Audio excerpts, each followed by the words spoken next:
Praise the Lord. Hallelujah. ठंडी थोड़ी है तो हम आवाजों को उठाकर अपने आप को थोड़ा गर्म करेंगे। हालेलुया।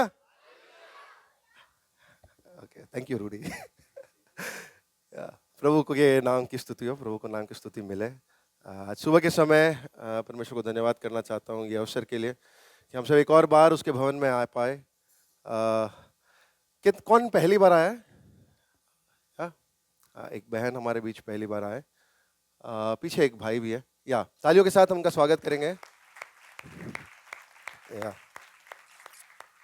और हर बार आने वाले आप सभी के लिए भी हम तालियों के साथ एक और बार। आप घर पर अपने कंबल के अंदर रह सकते थे, पर आपने चुना कि आप प्रभु के भवन में आए और उसके साथ और उसके लोगों के साथ इस संगति को महसूस करें। इसलिए प्रभु को धन्यवाद देना चाहते हैं। आगे बढ़ने से पहले हम पहले बाइबल डिक्लेरेशन करेंगे। मैं भाई घनश्याम को आगे बुलाना चाहूँगा। आप सबके पास है अपना अपना बाइबल? और कितने लोग ये विश्वास करते हैं कि ये ट्रेजर हंट जैसा है कि इसके अंदर से हम जो कुछ भी देखते हैं प्रभु हर बार एक नया हमें मिस्ट्री रिवील करता है। आमीन। तो हम साथ में मिलकर घोषणा करेंगे, ये मेरा बाइबल है, ये प्रभु का प्रेरित वचन है, ये जीवित है, ये प्रबल है, ये चौकीदार से काटता है, ये गहराई तक छेदता है, ये मेरी भावनाओं को परखता है, ये मेरे विचारों को जांचता है, ये उपदेश के लिए, समझाने के लिए, सुधारने के लिए, शिक्षा के लिए लाभदायक है। ये मेरे वार का हथियार है, ये मेरे बचाव का रहस्य है, ये मेरे पांव के लिए दीपक और मेरी राह के लिए उजियाला है। इसने दिखाया कि मैं क्या था, याद कराता है कि मैं क्या हूं और ये बताता है कि मैं क्या बनूंगा। इसकी ताजगी के लिए मैं तत्पर हूं, इसके छुटकारे के लिए मैं बेताब हूं और मैं इसे सुनने के लिए तैयार हूं। हमारा खुदावन हमेशा हमेशा हमेशा हमेशा महिमा पाए, फजल और इत्मीनान हम पाए। आमीन। Thank you Ghanshyam. कितने अपने बाइबल लाए हैं आज? ठीक है, उठाए उठाए फक्र के साथ। यस, विश्वास करते हो इस बाइबल के सामर्थ्य में? ये जीवित है? क्या ये प्रबल है? क्या ये चौकीदार से काटता है? अच्छा लगता है तब? नहीं। पर क्या इसकी वजह से पढ़ना छोड़ देते हो? नहीं ना। आइए परमेश्वर को हम धन्यवाद दें। प्रभु जी, तेरे वचन के लिए हम तुझे धन्यवाद करते हैं, आज के समय के लिए तुझे शुक्रिया कहते हैं। जो शब्द तू देना चाहता है, जो शब्द तू कहना चाहता है प्रभु, उसके लिए मैं अपने आप को तेरे सामने उपलब्ध करता हूँ। तेरे पवित्र आत्मा के सामर्थ्य को मांगता हूँ। बैठे हर व्यक्ति को तेरे हाथ में देता हूँ परमेश्वर। मैं नहीं जानता वो किस परिस्थिति में आए हैं, पर उनके मनों को, उनके दिलों में तू बात कर सकता है, उनसे तू मुठभेड़ कर सकता है। तेरे नाम में वो सामर्थ्य है। तेरे नाम को महिमा मिले, यीशु मसीह के नाम में मांगता है। सुनो, ग्रहण कर पिता। आमीन। साल का थीम क्या है? The year of incredible possibilities. Hindi में कैसे बोलेंगे?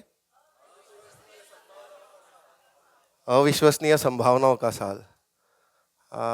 थीम वर्ष यहाँ से किसके आधार पर? ये एफेसियंस 3:20। नंबर याद है, वर्ष याद है? कितनों ने वर्ष को याद किया? एफेसियंस 3:20, ये चौथा संडे है इस साल का। कितनों ने ये वर्ष को याद किया? हाथ हाथ हाथ, मैं देखना चाहता हूं। क्या बात है यार, हम इतने यहां से घोषणा कर रहे हैं अविश्वसनीय संभावनाओं के साल है, वचन ही हमने याद नहीं किया। कुछ लोग, थैंक यू। मैं चाहता हूं ये साल, सॉरी मैं चाहता हूं ये साल इसे भी एक अविश्वसनीय संभावना बनाए कि आप ये वर्ष याद करें। हालेलुया। हमने घोषणा की अभी थोड़ी देर पहले, ये जीवित है, ये प्रबल है, पर हमारे जीवन की सच्चाई हम यही करना छोड़ देते हैं। इतना सिंपल वर्ष, 4 संडे, ये चौथा संडे। झांकना है हमें अपने आप के अंदर। क्या सच में यहाँ पर ललकारे करके जाने के लिए हम आते हैं कि जीवनों को बदलने के लिए इस संदेश को, इस इन शब्दों को, उसके वचन को हमारे अंदर कार्य करने के लिए हम आते हैं। हालेलुया। हम मिलकर ये वचन पढ़ेंगे, इफिसियंस 3:20। ओके, देख पा रहे हो आप? अपने बाइबल में निकाल सकते हो तो बहुत अच्छी बात है, यहां सिर्फ रेफरेंस के लिए रहने दो। यहाँ साथ में पढ़ेंगे हम, ठीक है? ओके। अब जो ऐसा सामर्थ्य है, आवाज ही नहीं आ रही, सामर्थ। अब जो ऐसा सामर्थ्य है कि हमारी विनती और समझ से कहीं अधिक काम कर सकता है, उस सामर्थ्य के अनुसार जो हम में कार्य करता है। हालेलुया। अविश्वसनीय कल्पनाएं, अविश्वसनीय संभावनाएं, उसका मतलब क्या है? वहां लिखा है कि जो हमारे विनती और हमारे समझ से कहीं अधिक, यानी हमारे समझ और हम जो मांगते हैं वो सब नॉर्मल है, ठीक है? वो सब साधारण है, वो सब स्वाभाविक है, वो सब प्राकृतिक है। तो अगर अविश्वसनीय संभावना है जो परमेश्वर का सामर्थ्य की वजह से हो सकता है, तो वो तो हमारे दिमाग में कभी आएगा ही नहीं। समझ पा रहे हो आप? क्योंकि हमारे मांगने से भी बढ़कर और हमारे समझ से भी बढ़कर, हालेलुया, असाधारण। कितने लोग सही मायने में मानते हैं कि ये साल, अब मानते हैं कि ये साल अविश्वसनीय, ऐसे असाधारण चीजें मेरे साथ संभव होगी। हालेलुया। अच्छा, ये 4 संडे में, 4 संडे छोड़ो, 4 हफ्ते में आपने कहीं लिख कर रखा कि प्रभु ये मेरे जीवन की परिस्थितियां हैं और मैं सोचता हूं कि ये पॉसिबिलिटी हो सकती है साल के अंत तक, पर इससे बढ़कर तू क्या कर सकता है? किसी ने अपने प्रार्थना में ऐसे लिख कर डाला है? यार थैंक यू सुनीता भाभी। हाँ, कुछ लोग आ गए, वेरी गुड। अविश्वसनीय कल्पनाओं को अविश्वसनीय संभावनाओं को सच में वास्तविक बनाना है आपको, तो सबसे पहले उसकी जरूरत है विश्वास की। विश्वास के बगैर ये अविश्वसनीय संभावनाएं वास्तविक हो सकती है? नहीं। तो पहला कदम विश्वास का है, और जब विश्वास का कदम आप लेते हो तो पहले हम लिखते हैं, पहले हम बताते हैं, हमारे दिमाग के अंदर का जो उतार तो दे। मैं चाहता हूं आप ये एक्सरसाइज करें सही मायने में। हर साल हम ये थीम बोलकर साल के एंड में आकर, शुरुआत के 3-4 महीने हम जोश में रहते हैं, उसके बाद साल के एंड में आकर हम भी भूल जाते हैं, या फिर हम बोलते बोलते निकल जाते हैं। पर सही मायने में क्या वो थीम को या वो वचन को हमारे अंदर काम करने के लिए हम अपने आप को उपलब्ध करते हैं कि नहीं? You have to ask that. Amen? जब हम परमेश्वर पर भरोसा करते हैं ना, भरोसा कर कर पूरी तरह उसके हाथ में सौंप देते हैं ना, वो अविश्वसनीय संभावनाओं को वास्तविक बना सकता है। कितने चाहते हैं कि ये साल जो संभावनाएं परमेश्वर अविश्वसनीय कर सकता है, लेकिन वो कुछ तो मैं वास्तविकता में देखना चाहता हूं। कितने चाहते हैं ऐसा?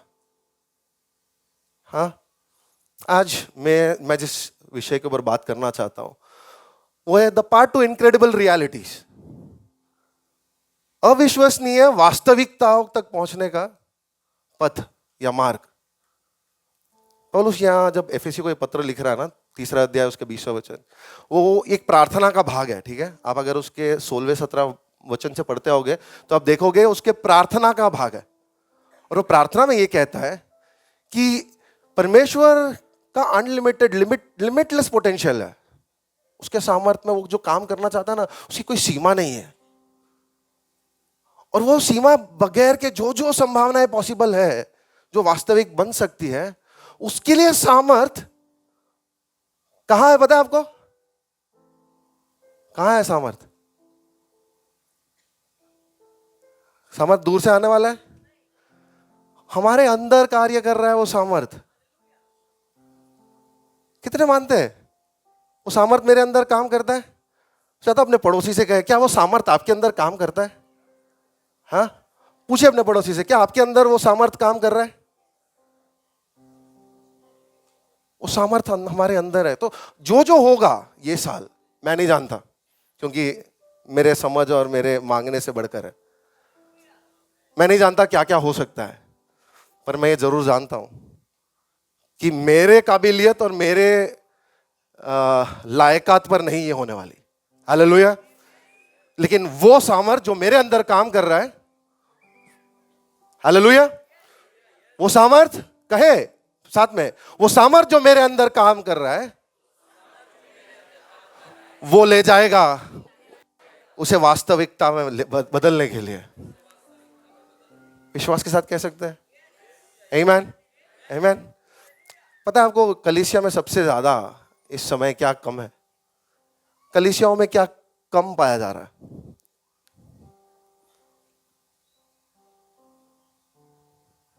What is missing in the churches today?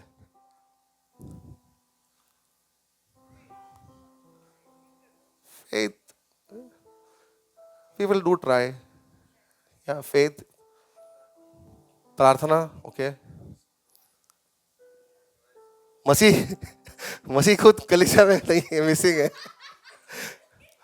नहीं, आई मीन थोड़ा थोड़ा पास में है।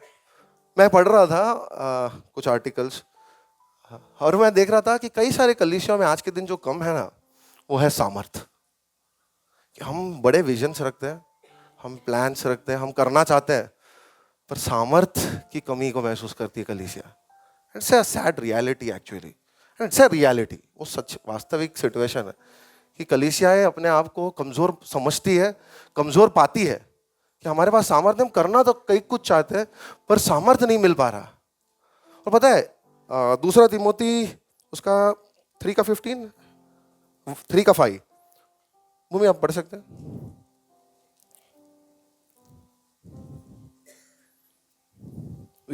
Cordless check. वे भक्ति का भेष तो धरेंगे, पर उसकी शक्ति को ना मानेंगे, ऐसों से परे रहना। ये अंतिम दिनों की कुछ चिन्ह के बारे में पौलुस तिमोथी को बता रहा है, और वो कहता है कि वे भक्ति के वेश को धारण करेंगे पर उसके सामर्थ को नहीं मानेंगे। कई कलीसियाओं का आज की वास्तविकता यह है कि भक्ति के वेश को अच्छे से धारण कर रखे, हर संडे जाते हैं, सारे मीटिंग अटेंड करते हैं, सफेद कपड़े पहन के जाएंगे, हम वचन पढ़ते हैं, हम वचन सुनते हैं, सुनकर चले जाते हैं, फिर अगले संडे वापस आते हैं। अगर बीच में मीटिंग होगी तो एक मीटिंग जाएंगे। जो सुनते हैं उसे अमल करते नहीं है या उसके बारे में और सोचते नहीं है। और कलीसियाएं ऐसे भक्ति का वेश धारण कर लेती है और सामर्थ को महसूस नहीं कर पाती। ये अंतिम दिनों की निशानी के बारे में पौलुस कह रहा है तिमोथी को। क्या हम ऐसे एक कलीसिया के समान है या ऐसे खतरे में है? मैं हाथ उठाने नहीं कहूंगा, मैं कहूंगा आप अपने आप से पूछे कि आप संडे टू संडे आते हैं, वचन सुनते हैं, हाँ कहते हैं कलीसिया जाना चाहिए, कोई मुझे पूछेगा संडे घर पे क्यों बैठा था, तो चेकलिस्ट पूरा हो जाए इसके लिए अगर आते हैं, तो हम भी भक्ति के वेश को धारण करते हुए आ रहे हैं पर सामर्थ को नहीं पाएंगे। आज सुबह के समय परमेश्वर मुझे, आपको, हम सबको, हमारी कलीसिया को याद दिलाना चाहता है, छोड़ो भक्ति के वेश के धारण, वो जो आकार है ना वो छोड़ो। मैं चाहता हूं तुम अमल करो, मैं चाहता हूं तुम मेरे साथ हर रोज मुझसे बात करो। मैं चाहता हूं मैं जो सामर्थ तुम्हारे अंदर, मेरा जो सामर्थ जो कार्य करना चाहता है, वो सामर्थ को आने की अनुमति दो तुम। हालेलुया। यीशु जब अपने सेवकाई में था तब एक ऐसे गुट से मिलता है, ऐसे एक समूह है जो उसके साथ आते हैं, उनका नाम है सदूकी, ठीक है। उस भाग में यीशु कुछ चीजों को बताता है। मैं आज वो आपके सामने रखना चाहता हूँ। मत्ती रचित सुसमाचार उसका 22वां अध्याय, उसके 22 से लेकर 33वां वचन। यह सुनकर उन्होंने अचंभा किया और उसे छोड़कर चले गए। उसी दिन सदुकी जो कहते हैं कि मरे हुओं का पुनरुत्थान है ही नहीं, उसके पास आए और उससे पूछा, हे गुरु, मूसा ने कहा था कि यदि कोई पुरुष बिना संतान मर जाए तो उसका भाई उसकी पत्नी से विवाह करके अपने भाई के लिए वंश उत्पन्न करे। अब हमारे यहाँ 7 भाई थे। पहला विवाह करके मर गया और संतान न होने के कारण अपनी पत्नी को अपने भाई के लिए छोड़ गया। इसी प्रकार दूसरे और तीसरे ने भी किया और 7 तक यही हुआ। सबके बाद वह स्त्री भी मर गई। अतः जी उठने पर वह उन 7 में से किसकी पत्नी होगी, क्योंकि वह सबकी पत्नी हो चुकी थी। यीशु ने उन्हें उत्तर दिया, तुम पवित्र शास्त्र और परमेश्वर की सामर्थ नहीं जानते, इस कारण भूल में पड़े हो। क्योंकि जी उठने पर वे न विवाह करेंगे और न विवाह में दिए जाएंगे, परंतु स्वर्ग में परमेश्वर के दूतों के समान होंगे। परंतु मरे हुओं के जी उठने के विषय में क्या तुमने यह वचन नहीं पढ़ा जो परमेश्वर ने तुमसे कहा, मैं अब्राहम का परमेश्वर और इसहाक का परमेश्वर और याकूब का परमेश्वर हूँ। वह मरे हुओं का नहीं परंतु जीवितों का परमेश्वर है। यह सुनकर लोग उसके उपदेश से चकित हुए। मरे हुओं का नहीं परंतु जीवितों का परमेश्वर है यीशु। लेकिन सदुकियों को एक चीज कहता है वहां पर, जो पहला शब्द उसके वचन उसको है कि तुम पवित्र शास्त्र को और परमेश्वर की सामर्थ को नहीं जानते। तुम पवित्र शास्त्रों को और परमेश्वर के सामर्थ को नहीं जानते, इसके लिए भूल में पड़े हो। समझ पा रहे हो? ये सदुकी जो समूह है ना, ये यीशु को यहां पर फंसाने के लिए आए थे। ठीक है, ये लोग पुनरुत्थान में मानते नहीं, पुनरुत्थान में ये विश्वास नहीं करते। तो इस वजह से वो यीशु को फंसाने आए हैं और वो पुनरुत्थान से ही जुड़ा हुआ एक सवाल पूछ रहे हैं यीशु को। एक बिल्कुल काल्पनिक कहानी है। ठीक है, ये सच्ची घटना नहीं है जो कहानी उन्होंने यीशु को एक सवाल करने के लिए पूछा, एक काल्पनिक कहानी। और यीशु को पूछ रहे हैं पुनरुत्थान के बारे में, और उनका मकसद पूरा ये है कि यीशु को फंसाना।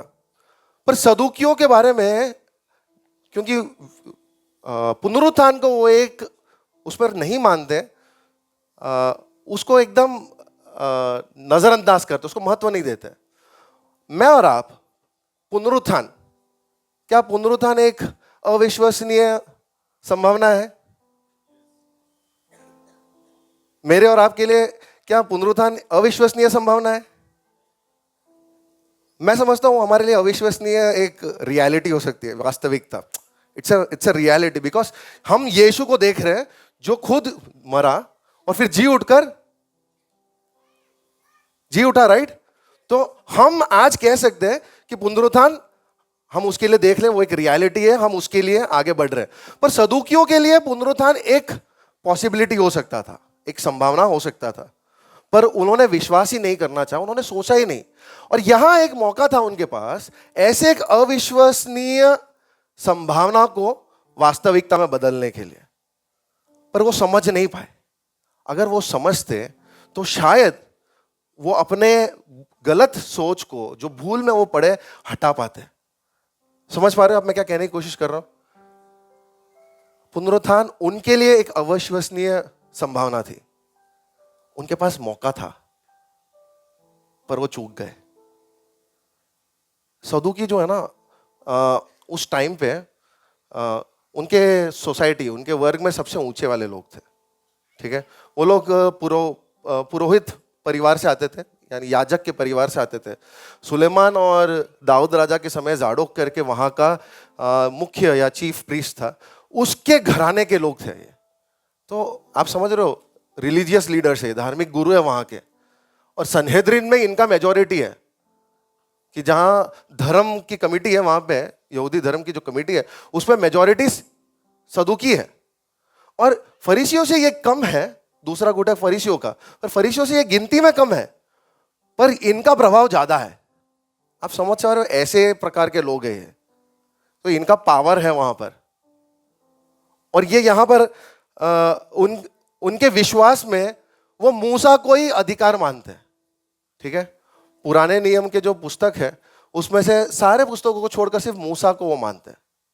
बाकी सारे भविष्यवक्ता उनके लिए सेकेंड क्लास है, वो इतना भाव नहीं देते। उनके लिए सिर्फ पहले 5 पुस्तक। कौन से पहले 5 पुस्तक?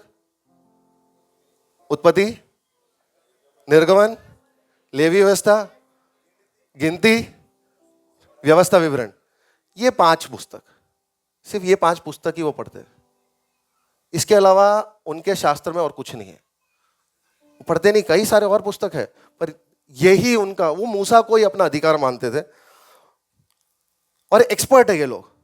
वो यीशु के पास आते। अब इनके विश्वास में इनके कुछ प्रिंसिपल्स है, कुछ चीजों को मानते हैं उनके डॉक्ट्रिन। उसमें सबसे पहला, वो पुनरुत्थान में मानते ही नहीं। पुनरुत्थान में मानते नहीं है। वो स्वर्गदूतों में नहीं मानते, वो नहीं सोचते कि स्वर्गदूत है। और वो तीसरा, वो सोचते जब मनुष्य मरता है तो उसकी आत्मा वो भी उसके साथ मर जाती है। यानी मरने के बाद, क्योंकि वो पुनरुत्थान में नहीं मानते तो सोचते मरने के बाद सब खत्म। अब ये यीशु के पास आए, यीशु से बहुत नफरत करते हैं क्योंकि यीशु वो सब कुछ करता है जो ये नहीं मानते हैं। यीशु से सख्त नफरत करते हैं। सोच रहे हैं कि ये अभी का ट्रेंडिंग गुरु है, थोड़े टाइम ट्रेंड करेगा और फिर चला जाएगा। सिर्फ इतना ही भाव वो यीशु को देते थे। और यहां पर वो यीशु के पास आए हैं ताकि अपने आप को सही साबित करने, और यीशु उसको कुछ नहीं बताया। देखो, हमने पुनरुत्थान के सवाल में उसको कंफ्यूज कर दिया। ये साबित करने के लिए वो यीशु के पास आए और वो ये प्लान लेकर आते हैं जहां पर वो कहते हैं मूसा के ही जब परमेश्वर ने व्यवस्था दी थी और मूसा ने जो तब उनको बताया था उसमें से ही इस विवाह के बारे में बात कर रहे कि एक औरत का हस्बैंड अगर मर गया और उसके बच्चे नहीं है तो हस्बैंड का भाई उसे शादी करेगा। ऐसे 7 बार करते करते स्वर्ग में जाकर उसका पति कौन होगा। अब ये बिल्कुल काल्पनिक सिचुएशन है, ठीक है, ये इसका सत्य साथ कोई लेना देना नहीं है, पर वो यीशु को फंसाना चाहते हैं, इसके लिए ये सवाल यीशु को करते हैं। पर यीशु उनके और जब रिप्लाई करता है ना, तो यीशु ऐसा नहीं कहता है कि क्या क्या बकवास कर रहे हो तुम लोग, ये बना के काल्पनिक स्टोरी क्यों बना रहे हो। यीशु का पहला सवाल, पहला सेंटेंस उनको ये है कि तुम क्या पढ़ा था हमने, पवित्र शास्त्र। यीशु कहता है तुम पवित्र शास्त्र और परमेश्वर के सामर्थ को नहीं जानते, इसके लिए तुम भूल में हो। तुम पवित्र शास्त्र को नहीं जानते और परमेश्वर के सामर्थ को नहीं जानते, इसके लिए तुम भूल में हो। पवित्र शास्त्र, जैसे मैंने कहा, सदूकियों के लिए सिर्फ पहला 5 पुस्तक है, ठीक है। बाइबल, पुराने नियम, तनाख बोलते हैं यहूदी में, यहूदी लोग तनाख बोलते थे। उसमें 3 भाग है, पहले 5 जो तोरा है, फिर राइटिंग्स है जिसको केतुविम बोलते हैं, और फिर प्रोफेटिकल बुक्स जिसको नेविम बोलते हैं। तो नेविम और केतुविम को तो पढ़ते ही नहीं थे, ठीक है। राइटिंग्स को मानते नहीं थे, यानी भजन संहिता नहीं पढ़ेंगे, कोई भी छोटे लघु माइनर प्रॉफिट्स का बुक नहीं पढ़ेंगे, दूसरे क्रॉनिक इतिहास नहीं पढ़ेंगे, दूसरे भविष्यवक्ताओं को नहीं पढ़ेंगे, सिर्फ मूसा के 5 पुस्तक पढ़ते थे। और इस वजह से उनको बाकी लोग पुनरुत्थान के विषय में या किसी बारे में बता रहे, वो उनकी कोई समझ ही नहीं है उनके पास। अब यीशु उनको प्रूव कर रहे हैं कि इनके जो 5 पुस्तक के बारे में जो भी उनकी ज्ञान है ना, वो भी उन्हें भूल में ले जा रहा है, वो भी कम है। हमारे लिए पवित्र शास्त्र क्या क्या है?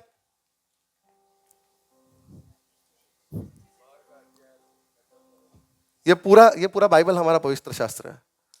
पहले 5 पुस्तक अकेले नहीं, या सिर्फ पुराना नियम अकेले नहीं, या सिर्फ नया नियम अकेले नहीं, ये पूरा हमारा पवित्र शास्त्र है। मानते हो आप? 2 तिमोथी 3:16 कहता है कि 2 तिमोथी 3:16 कहता है कि ये पवित्र शास्त्र में जो भी कुछ है ये सब परमेश्वर के स्वास्थ्य से, परमेश्वर ने इसमें फूका है। It is God breathe.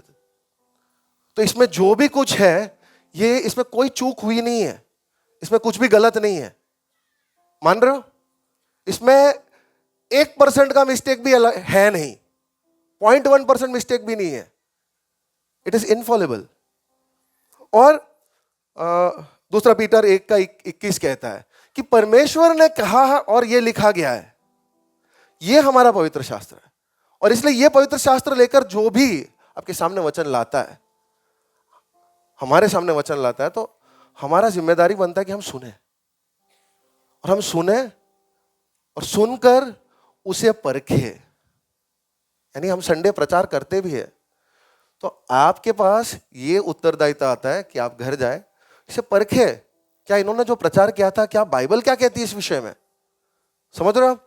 पौलुस जब जाता था मिशनरी ट्रिप्स में, तो बेरिया नाम की एक जगह पे जाता था। वहां पर जब वो प्रचार करता था, तो वहां के लोग उसके प्रचार को सुनने के बाद शास्त्र खोलेंगे, शास्त्र खोलने के बाद देखेंगे कि ये सही है कि नहीं। आप समझ रहे हो मैं क्या कह रहा हूं? आप जो भी सुन रहे हो, यहां सुन रहे हो, यूट्यूब पे सुन रहे हो, कहीं पे भी सुन रहे हो, अच्छी बात है, आप पवित्र शास्त्र सुन रहे हो, वचन सुन रहे हो, पर परमेश्वर कहता है, परमेश्वर चाहता है आप उसे परखें। अगर इस शास्त्र को लेकर कोई आपसे भविष्यवाणी करता है, तो पहला थिस्सलुनी 5:20 कहता है, उसे तिरस्कार ना करे, उसे तुच्छ ना समझे। समझ पा रहे हो आप?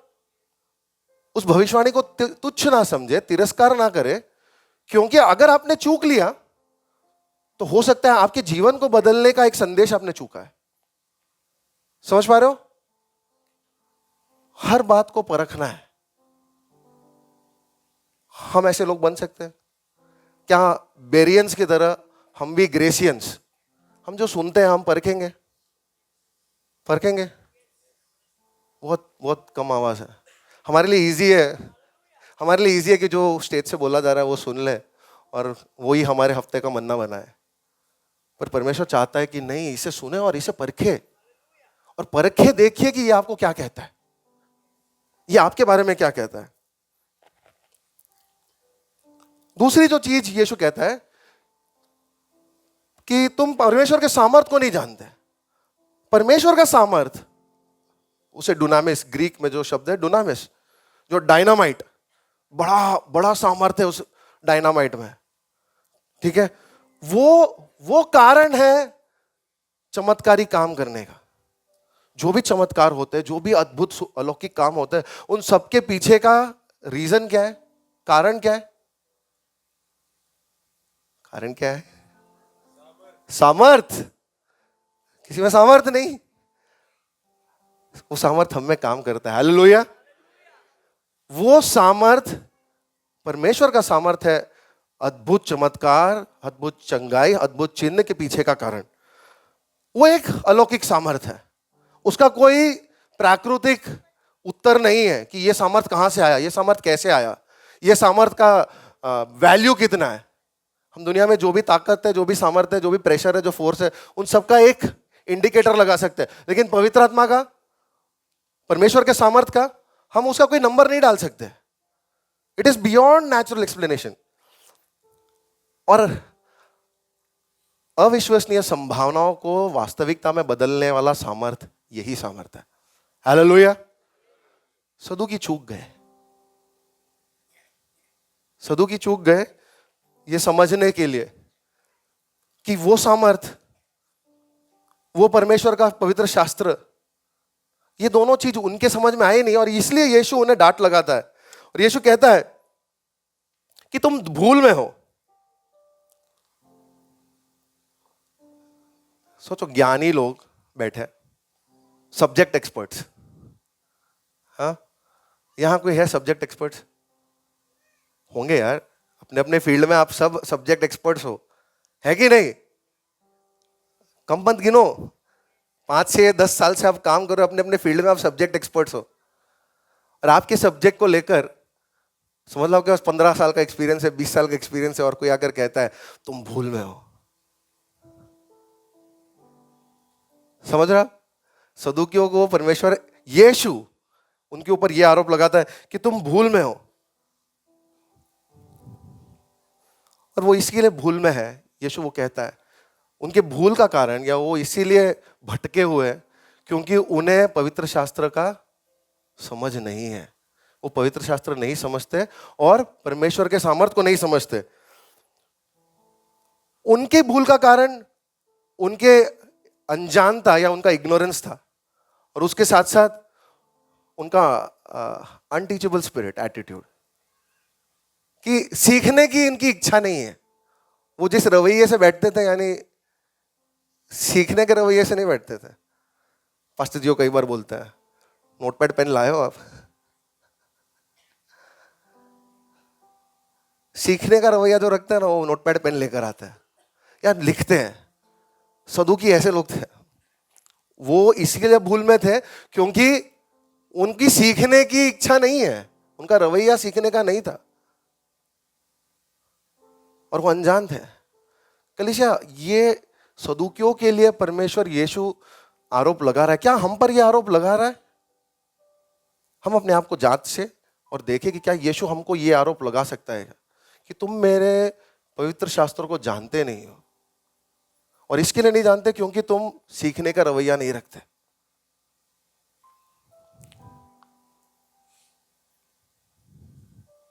मैं आपसे पूछना चाहता हूं, आप कितना अच्छा हमारे इस पवित्र शास्त्र को जानते हो? पढ़ते हो आप इसे? रोज पढ़ते हो? दिल से पढ़ते हो? मन से पढ़ते हो? दिमाग लगाते हो पढ़ते वक्त? अध्ययन करते हो इसका? कितना आप ये पवित्र शास्त्र जो परमेश्वर ने हमें दिया है, इसे आप पढ़ते हो? मुझे ऐसा लगता है ये जनरेशन, हम जिस पीढ़ी में जो है, कई बार ऐसा डर लगता है कि शायद हम बाइबल के बारे में इतना नहीं जानते, या हम बाइबल पवित्र शास्त्रों को अच्छे से पढ़े भी नहीं है। क्योंकि मैं एक पीढ़ी को जानता हूं, जो मेरे नाना, मेरे दादा, मेरे पापा मम्मी, उनकी पीढ़ी को मैं जानता हूं। वचन पढ़ते थे, वचन बोले ना तो खत्म वो लोग करते थे बिना देखे। आप में से कितनों को कितने वचन याद है बिना देखे? मैंने कहा शुरुआत में, चौकीदार से काटता है। कितने वचन हमें याद है?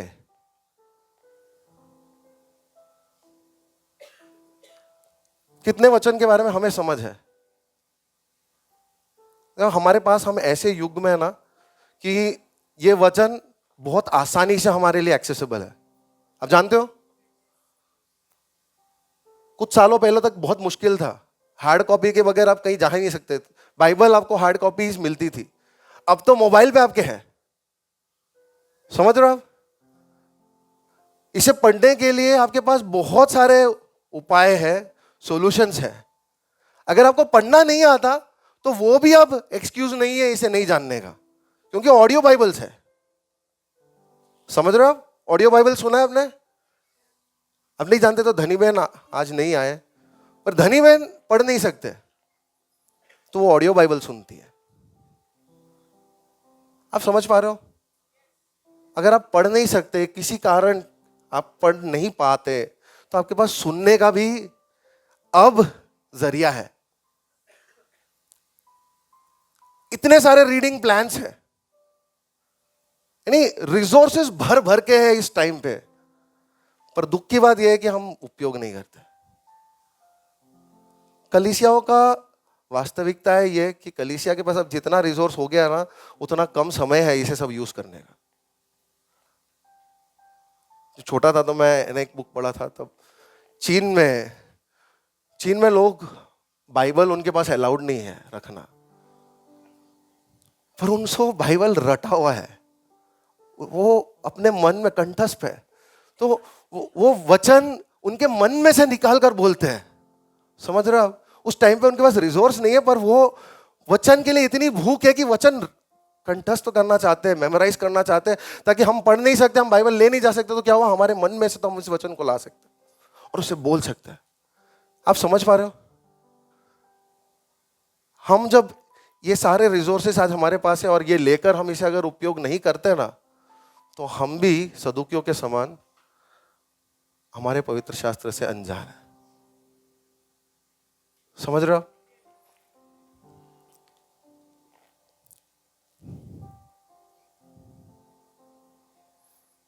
कई बार है ना, हम वचन जब सीखते हैं, पढ़ते हैं, तो वो पढ़ा वचन इफेक्टिव तब बनता है जब हम अमल करने लगते हैं, असरदार।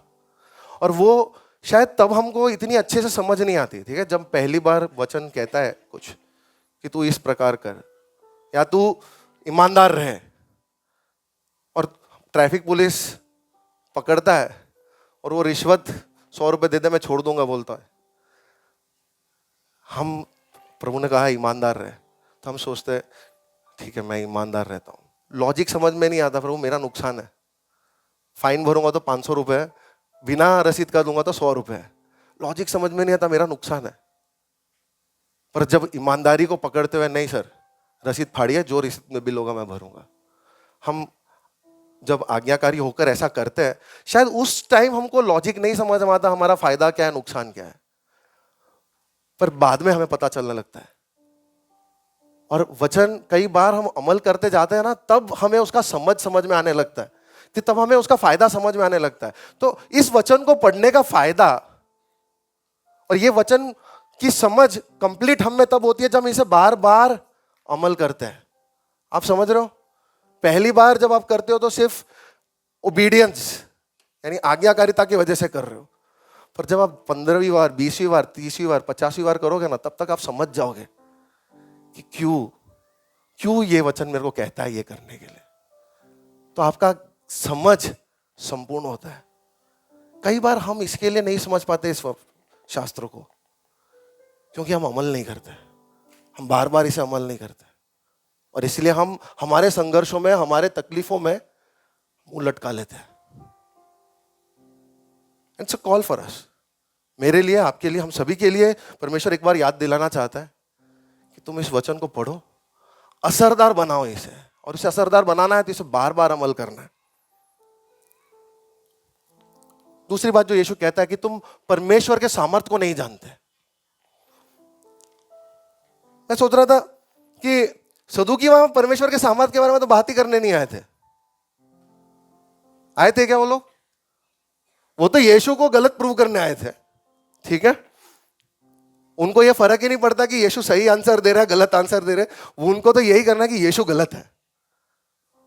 यीशु उनको कहता है, मैं समझता हूं यीशु तो कह रहा है कि तू पवित्र शास्त्र को तो नहीं जानता, कह रहा है मैं समझ रहा हूं, पर सामर्थ को भी नहीं जानते, ये क्यों कह रहा है इन सदूकियों को कि तू सामर्थ को क्यों नहीं जान, तुम सामर्थ को भी नहीं जानते?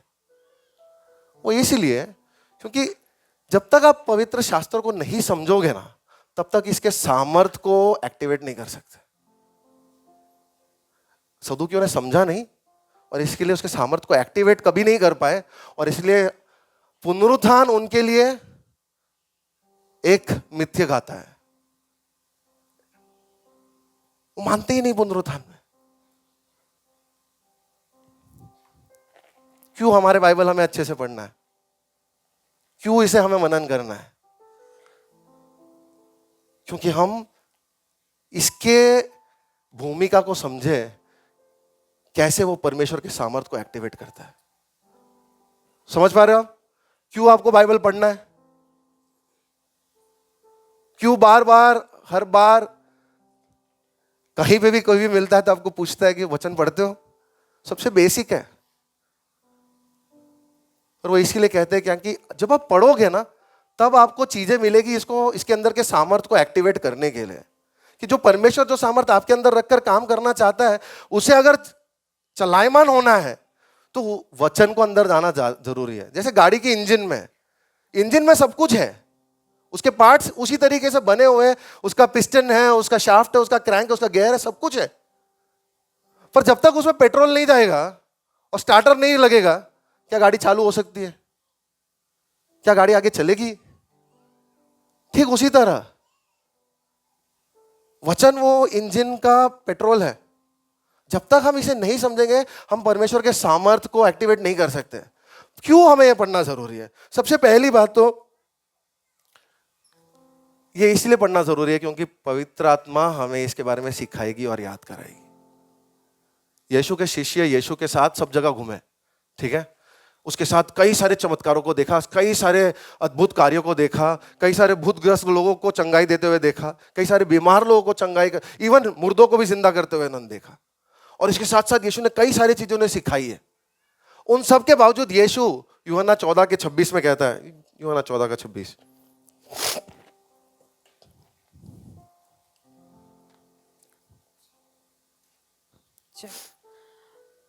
परंतु सहायक अर्थात पवित्र आत्मा जिसे पिता मेरे नाम से भेजेगा, वह तुम्हें सब बातें सिखाएगा और जो कुछ मैंने तुमसे कहा है वह सब तुम्हें स्मरण कराएगा।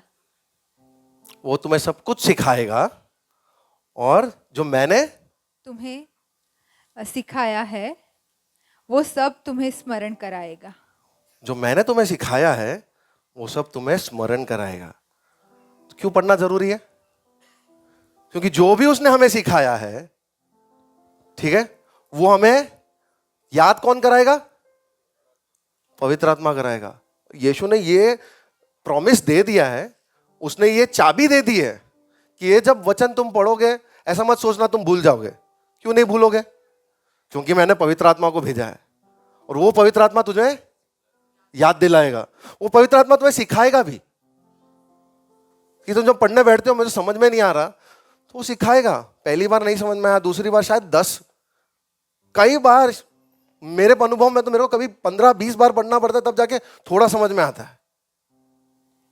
पर वो मेरा और आपकी जिम्मेदारी है कि हम कितनी बार पढ़े उसे।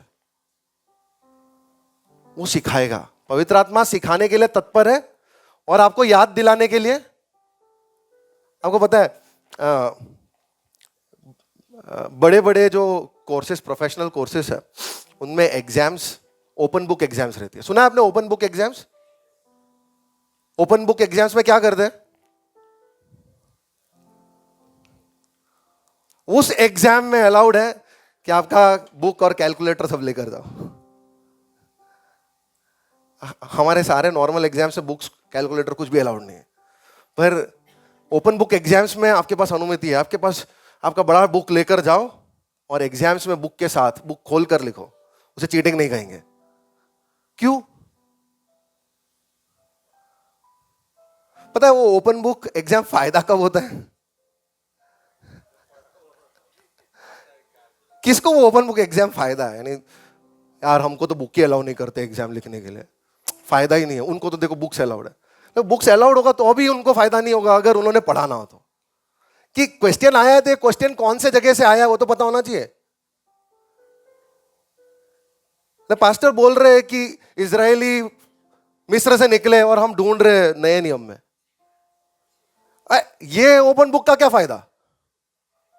आप समझ रहे हो? ओपन बुक एग्जाम की तरह पवित्र आत्मा हमारे लिए, कि अगर हमने पढ़ा है तो वो बताकर देगा, देख देख उधर उधर लिखा था। हुआ है आपके साथ ऐसा? ऐसी परिस्थितियों में आप गिरे और आपको समझ में नहीं आ रहा कि करूं क्या। नसीब से उस हफ्ते आपने बाइबल पढ़ा था और वही शब्द पढ़ा था जो इस सिचुएशन में जरूर पढ़ा है। पवित्र आत्मा याद दिला रहा है। हुआ है आपके साथ? कितनों के साथ हुआ है? मेरे साथ होता है। अभी हाल में हुआ था, वो पिछले संडे जब पास्टर फिलिप चेरियान प्रचार कर रहे थे और वो कह रहे थे कि यहोवा सोता नहीं है, ऊँघता नहीं है, ठीक है। तो वो कह रहे थे कि जीवन में जब टेंशन आती है, परेशानियां ऐसी आती है, तो पहले जग कर बैठूं। फिर मैंने बाइबल में पढ़ा कि परमेश्वर भी जग कर बैठ रहा है, तो दो लोग जग कर क्यों बैठना है? परमेश्वर जग रहा है तो मैं आराम से सोता हूं। सुना था आपने? पिछले हफ्ते उसी सप्ताह जब संडे के बाद मैं अपने काम से बॉम्बे गया था, मेरा एक मेजर सिस्टम बन रहा है, फाइनल स्टेज का, उसका फाइनल टेस्ट था। 4 साल से हम मेहनत कर रहे हैं उसके डिज़ाइन को लेकर, उसको बनाने, प्रोटोटाइप कंप्लीट करने के लिए। और उसके फाइनल टेस्ट में जाकर मैं बहुत ऑप्टिमिस्टिक था। उस दिन दूसरा दिन था, दोपहर को सुबह उठा, मैं सोचा आज ये आखिरी बार है मुंबई आ रहा हूँ, ये टेस्ट क्लियर हो जाएगा फिर नहीं आऊँगा। उस दिन दोपहर को जब टेस्ट चालू किया, फेल हो गया। और मैं बहुत टेंशन में, मेरे को जानने वाले जानते कि ऐसे मेरे प्लान और योजनाओं के अनुसार अगर चीज़ें नहीं जा रही तो एकदम से मैं स्ट्रेस में आ जाता हूँ। उस दिन मेरा स्विच ऑफ हो गया। दोपहर को हमने बहुत कोशिश की और वापस करने पर पता चला और बिगाड़ रहे सिस्टम को। तो एंड में, और मेरे पास डेडलाइन है, मेरे को ये जैन एंड या फेब एंड तक कंप्लीट करूंगा तो ही आगे बढ़ सकता है, मुझे करना जरूरी है। और अगर ये प्रॉब्लम सॉल्व करना है तो पूरा सिस्टम खोलना पड़ेगा। पूरा सिस्टम खोलना है तो और 2-3 महीने गए, मेरा स्ट्रेस और बढ़ गया। मैं सोच रहा था, मैं शाम को आ रहा था उस दिन, क्योंकि अब कुछ कर नहीं सकते, मैंने कहा आप सिस्टम खोलो, खोलकर देखते हैं क्या करना है। शाम को मेरा रिटर्न टिकट था, रात को फ्लाइट में बैठा था। पूरे फ्लाइट में मैंने मेरे हाथ के, मुझे नाखून चबाने की आदत है जब स्ट्रेस में हो जाता हूँ, तो मैंने पूरे अपने नाखून खा लिए, इतना खा लिया, उसके साथ की चमड़ी भी मैंने बाइट करके निकाल ली। मैं घर पहुंचा, घर पे आया, नॉर्मली मैं 2 दिन के बाद या अगर ऐसे वर्क के ट्रैवल के बाद घर आता हूँ तो मैं बहुत खुश होता हूँ कि खत्म, अब घर आया। कि मैं उस दिन मेरा दिमाग स्विच ऑफ, बच्चे, कुकी शायद जगी थी, शेरिल जगी थी, और मेरा मूड नहीं। उसने पूछा खाना खाओगे, मैंने बोला नहीं, मैं ऊपर जा रहा हूँ करके मैं जल्दी ऊपर चला गया। मैं जाकर सोने की तैयारी कर रहा था और मैं टेंशन में था। तब मुझे ये याद आया, ये वचन, थोड़ी देर तक दुखी था, तब वचन याद आया। मैं बाइबल ऐसे ही खोला और 121 खोला, Psalms, he neither sleeps he never slumbers. मुझे याद है, अरे उन्होंने कहा था जब परमेश्वर जग रहा है तो मैं टेंशन लेके क्यों जगूं। मैं बता रहा हूं, पवित्र आत्मा याद दिलाता है। तभी मैं तुरंत नीचे गया, नीचे जाकर शेरिल चौंकना कि मैं खाना खाने वापस गया। मैंने बोला मैं नहीं खाऊंगा, मैंने निकाला, खाना खाया, खाना खा के आकर ऊपर आराम से आके सो गया, जो शांति से सोया। अगले दिन ऑफिस में जाके देखेंगे क्या होगा। ये हफ्ता पूरा मुझे लगा सॉल्व होगा, पर सॉल्व हो ही रहा है, हो नहीं रहा। थोड़े थोड़े प्रॉब्लम्स आइडेंटिफाई हुए, पर मेरा कहने का मतलब उस दिन के बाद से मेरे को शांति है, क्योंकि पवित्र आत्मा ने मुझे याद दिलाया है उस चीज को जो संडे को पास्टर ने कहा था। आप समझ रहे हो मैं क्या कहने की कोशिश कर रहा हूं? पवित्र आत्मा आपको याद दिलाएगा जब ऐसी परिस्थिति में आप फंसते हो, जब आपको समझ में नहीं आ रहा मैं क्या करूं, मैं क्या, आपको सब कुछ पता है पर फिर भी आप सही रिस्पॉन्स को नहीं ला पाते, तब पवित्र आत्मा याद कराकर कहता है, बेटा तूने याद कर, तूने ये पढ़ा था, मैं इसे पूरा करके दूंगा। हालेलुया। सो पहला रीजन कि पवित्र आत्मा आपको याद दिलाएगा।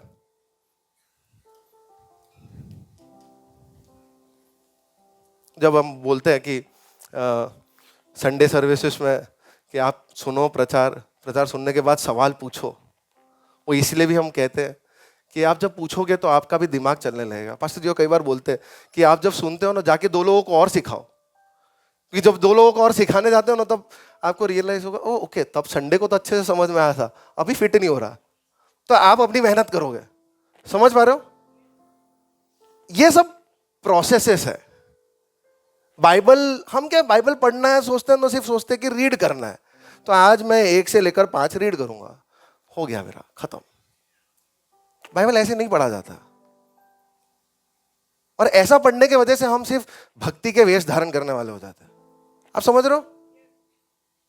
वैसा नहीं बनना है।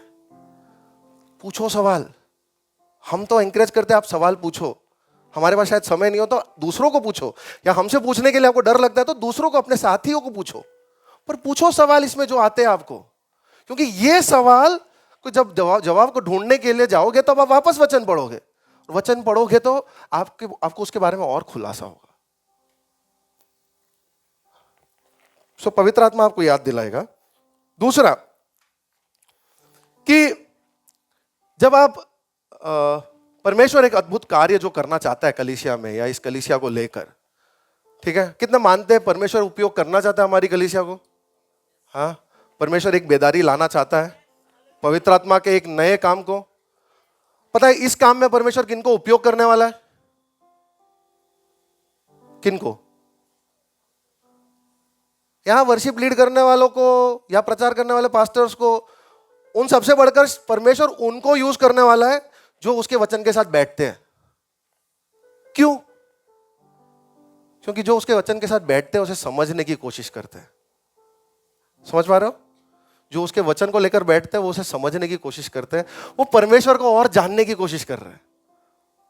और परमेश्वर चाहता है कि लोग उसे ढूंढे, उसे समझे। हम कई बार परमेश्वर के हाथ, उसके काम को मांगते हैं हमारे जीवन में कि प्रभु तेरे सामर्थ का काम हमारे जीवन में कर। हम हमारे विषयों को लेकर परमेश्वर के पास हर बार जाते हैं, पर परमेश्वर उससे ज्यादा चाहता है कि हम उसे जानने में दिलचस्पी लगाए। मेरे हाथ के काम मैं तुम्हारे लिए करूंगा, मेरा दाहिना हाथ, मेरे भुजबल से मैं तुम्हारे लिए रास्ते खोलूंगा। परमेश्वर चाहता है ये सब करना, पर उन सबसे ज्यादा वो चाहता है कि आप उसे खोजें। और परमेश्वर ऐसे लोगों को उपयोग करने वाला है, समझ रहे हो, जो वचन के साथ बैठते हैं, वचन को समझने की कोशिश करते हैं, क्योंकि वो बताता है कि वो उसके मुख को ढूंढ रहे हैं, उसके हाथ से बढ़कर। उसके हाथ को तो चाहते हैं, पर उससे ज्यादा उसके मुख को चाहते हैं। अय्यूब के बारे में ऐसा लिखा है, भूमिका आप पढ़ सकते हो, 23:12। उसकी आज्ञा का पालन करने से मैं नहीं हटा, और मैंने उसके वचन अपनी इच्छा से कहीं अधिक काम के जानकर सुरक्षित रखे। वो कहता है कि, एक और बार पढ़े 23 का 12। उसकी आज्ञा का पालन करने से मैं नहीं हटा, और मैंने उसके वचन अपनी इच्छा से कहीं अधिक काम के जानकर सुरक्षित रखे। ओके, आई थिंक मैंने शायद गलत वर्ष लिखा, बट वो वर्ष में ऐसा लिखा है कि मैंने तेरे मुख्य शब्द को अपनी दैनिक रोटी से भी बढ़कर चाहा है या संभाला है। समझ रहे हो, हर दिन की रोटी से भी बढ़कर मैं तेरे मुख्य वचन को संभाल के रखता हूं। परमेश्वर ऐसे लोगों को उपयोग करना चाहता है। आपकी जरूरतों से बढ़कर आप उसके वचन को कितना अहमियत देना चाहते हैं, कितना संभाल कर रखना चाहते हो। दाऊद कहता है भजन संहिता 119:11 में कि मैंने तेरे वचन को मेरे हृदय में छुपा कर रखा है ताकि मैं पाप ना करूं। आप समझ पा रहे हो, कई बार हम वचन नहीं होने की वजह से पाप करते हैं। अब देखना, जब भी हम लड़खड़ाए हैं, जब कभी भी हम प्रलोभन में गिरे हैं, वो उस वक्त है जब हम उसका वचन हमारे हृदय में नहीं था। उस दिन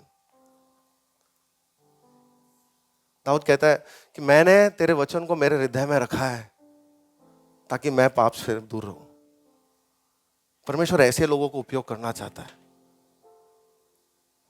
और इसलिए स्वर्ग में शायद हम सरप्राइज हो जाएंगे कि हम ऐसे लोगों को बड़े ताज लेता हुआ देखेंगे जिनको हमने कभी सोचा भी नहीं था। वो तो वर्शिप लीडर भी नहीं थे हमारे कलीसिया के, हमारे चर्च के लीडर्स भी नहीं थे, पर शायद उन्होंने परमेश्वर के साथ, उसके वचन के साथ उसे जानने में रुचि दिखाई। इस वजह से परमेश्वर उन्हें अधिक आशीष दे रहा है।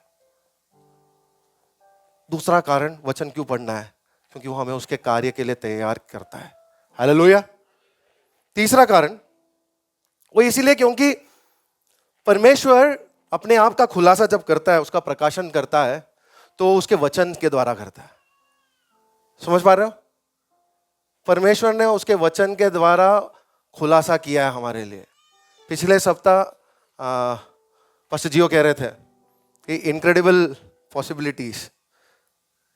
पॉसिबिलिटीज को अगर उसका चाबी क्या है, उसकी कुंजी क्या है, तो कह रहे थे परमेश्वर के साथ के मुठभेड़ के बारे में। याद है आपको परमेश्वर के साथ के मुठभेड़ के बारे में? कई सारे लोगों के मुठभेड़ों के बारे में बताया। उन लोगों के पास शास्त्र नहीं था। मेरे और आपके पास अगर परमेश्वर के साथ मुठभेड़ करना है तो सबसे प्राइमरी, सबसे प्राथमिक माध्यम पता है कौन सा है? ये पवित्र शास्त्र। आप समझ रहे हो, परमेश्वर ने मेरे लिए और आपके लिए आज के दिन इसमें अपना खुलासा किया है। उसके शब्द को, उसके वचन को, उसके नाम को, उसके सामर्थ को उसने इसमें हमें बताया है। इस वचन में उसने हमें बताया है। और आप सारे अनुशासनों को देख लो। परमेश्वर को मुठभेड़ करने के लिए शायद आप आराधना के द्वारा कर सकते हो, आप शायद प्रार्थना का द्वारा कर सकते हो, आप संगति के द्वारा कर सकते हो, पर इन सब का जो ढांचा है ना, और इन सब का बुनियाद किसमें से आया है? ये बाइबल में से। ये सबसे प्राथमिक मीन्स है परमेश्वर के साथ मुठभेड़ करने का। अब आप सोचो, अगर आप इसे जितना इसे पढ़ना चाहिए उतना नहीं पढ़ते हो तो किससे आप चूक रहे हो? परमेश्वर के साथ एक मुठभेड़ से आप चूक रहे हो। परमेश्वर ने उसके वचन में, ये इस शास्त्र में दो तरीके से उसका खुलासा किया है। एक तो है उसके नाम से, एक उसके वचन से, और एक उसके नाम से। समझ पा रहे हो? परमेश्वर ने उसका खुलासा या हमको जो प्रकटीकरण दिया है इस शास्त्र में, उसके वचन के द्वारा और उसके नाम के द्वारा। और उसके वचन के द्वारा क्यों? उसका वचन क्या बताता है? उसका वचन बताता है उसके वादों को हमारे लिए। परमेश्वर का वचन हमें उसके वादों को बताता है, उसकी प्रतिनिधि देता है। वो हमें उसके विश्वास योग्यता के बारे में बताता है। परमेश्वर का वचन उसके सत्य के बारे में हमें बताता है कि नहीं? ये वचन, और इस वजह से हम परमेश्वर के चरित्र को जान पाते हैं। कैसे मैंने और आपने परमेश्वर के चरित्र को जाना? कैसे हमने जाना कि परमेश्वर दयालु है? क्योंकि हमने पढ़ा इस वचन में कि उसने क्या किया मेरे लिए और आपके लिए। हम कैसे जानते हैं कि वो विश्वास योग्य है? क्योंकि वो कहता है कि मैं मनुष्य नहीं कि मैं झूठ बोलूंगा। अगर मैंने वादा किया है तुमसे तो मैं पूरा करूंगा। उसके वचन में हमें बताता है, इस चीज का खुलासा करता है। नेक्स्ट, अब्राहम, पिछले हफ्ते हमने इनके बारे में सब देखा। पर अब्राहम को, इसहाक को, याकूब को, इनको परमेश्वर का वचन पहले पहुंचा था। वो वचन, परमेश्वर वादा देता है अब्राहम को और कहता है कि तू निकल, अपना देश छोड़, चल मेरे साथ, और मैं तुझे इतना देश बनाऊंगा कि आकाश के तारों से भी बढ़कर। It was just a word, सिर्फ एक वादा जो अब्राहम ने पाया। अब्राहम ने उसको क्या किया? विश्वास किया। उसने उस वचन को जो पाया और वचन को विश्वास किया और वो निकल पड़ा। हम देखते हैं बाद में रोमियो की पुस्तक में पौलुस कहता है कि उसका पूरा विश्वास, वचन को विश्वास करने से हम परमेश्वर के सामने जस्टिफाइड है या निर्दोष साबित होते हैं। पूरा उसका ऐसे है, रोमन्स में पौलुस जो कहता है। हम उत्पत्ति 15:6 में भी देखते हैं कि वहां लिखा है क्योंकि अब्राहम ने विश्वास किया, वो उसके लिए धार्मिकता गिनी गई। हालेलुया। सिर्फ वचन को मानने से, यानी उसने तो परमेश्वर को देखा भी नहीं, वचन आया उसके पास, उस वचन को विश्वास किया और वो आगे निकला। और देख रहे हैं हम आज देख सकते हैं कि परमेश्वर विश्वास योग्य रहा अब्राहम के लिए। आज हमारे उद्धार के लिए क्या करना है? हमारे उद्धार के लिए रोमी 10:8 और 9। परंतु वह क्या कहती है, यह कि वचन तेरे निकट है, तेरे मुंह में और तेरे मन में है। यह वही विश्वास का वचन है जो हम प्रचार करते हैं कि यदि तू अपने मुंह से यीशु को प्रभु जानकर अंगीकार करे और अपने मन से विश्वास करे कि परमेश्वर ने उसे मरे हुओं में से जिलाया, तो तू निश्चय उद्धार पाएगा। यह सुसमाचार है, ठीक है? This is the gospel. और प्रभु क्या कहता है कि सिर्फ इसे अपने मुंह से अंगीकार करना है, इसे सुनना है और अपने मुंह से अंगीकार करना है, विश्वास करना है। विश्वास करेगा तो तू उद्धार पाएगा। जो अब्राहम सिर्फ वचन, वादे को सुनकर उसने विश्वास किया, उसके लिए धार्मिकता ठहराई गई। मेरे और आपके लिए आज भी उद्धार के लिए और धर्मी ठहराए जाने के लिए हमें भी सिर्फ वादे को सुनना है और उसको विश्वास करना है। परमेश्वर ने अपने मोडस ऑपरेंडी को चेंज नहीं किया, हमें विश्वास ही करना है। और इसलिए हम जानते हैं कि जो अब्राहम को विश्वास योग्य परमेश्वर था, जो इसहाक को विश्वास योग्य परमेश्वर था, जो याकूब के लिए था, जो जिसने अद्भुत कार्य किए, वो विश्वास योग्य है। जब मैं इस वचन को सुनता हूं, उस वादे को सुनता हूं और मैं विश्वास करता हूं, तो वही परमेश्वर विश्वास योग्य है उसे मेरे जीवन में संपूर्ण करने के लिए। क्यों हमें वचन को पढ़ना है? क्योंकि उसके वायदे को हमको बता कर देता है और वो वायदा हमें सिर्फ विश्वास करना है। और हम इसमें प्रूफ देख रहे हैं कि कई सारे लोगों ने सिर्फ विश्वास कर कर उस वायदे को पाया है। हालेलुया।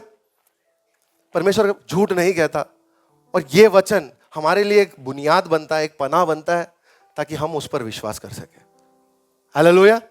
दूसरी चीज जो परमेश्वर ने अपने इस शास्त्र के द्वारा हमें पता चलता है, या जो परमेश्वर ने प्रकट किया है, वो है उसके नाम के बारे में। पहला उसने अपने वचन के बारे में बताया इस पवित्र शास्त्र में, दूसरा उसके नाम के बारे में। दो मुख्य चीजें। उसके नाम के बारे में वो कहता है कि उसका नाम उसके अधिकार को बताता है। हालेलुया। परमेश्वर का नाम उसके अधिकार को बताता है, उसके पहचान को बताता है और उसके सामर्थ्य को बताता है।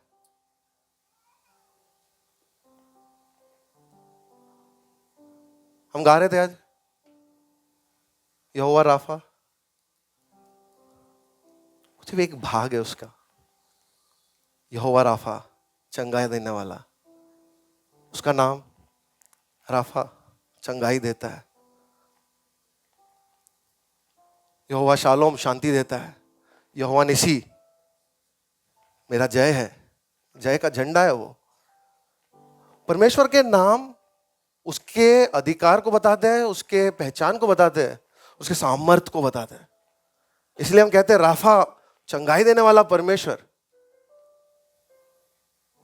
पता है, ये सब नाम परमेश्वर के कुछ फंक्शंस की वजह से ये नाम हम जानते हैं।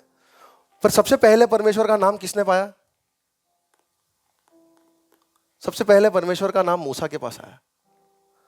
मूसा एक दिन सुबह उठा और जा रहा था इजिप्ट, मिस्र में, होरेब पर्वत के नीचे।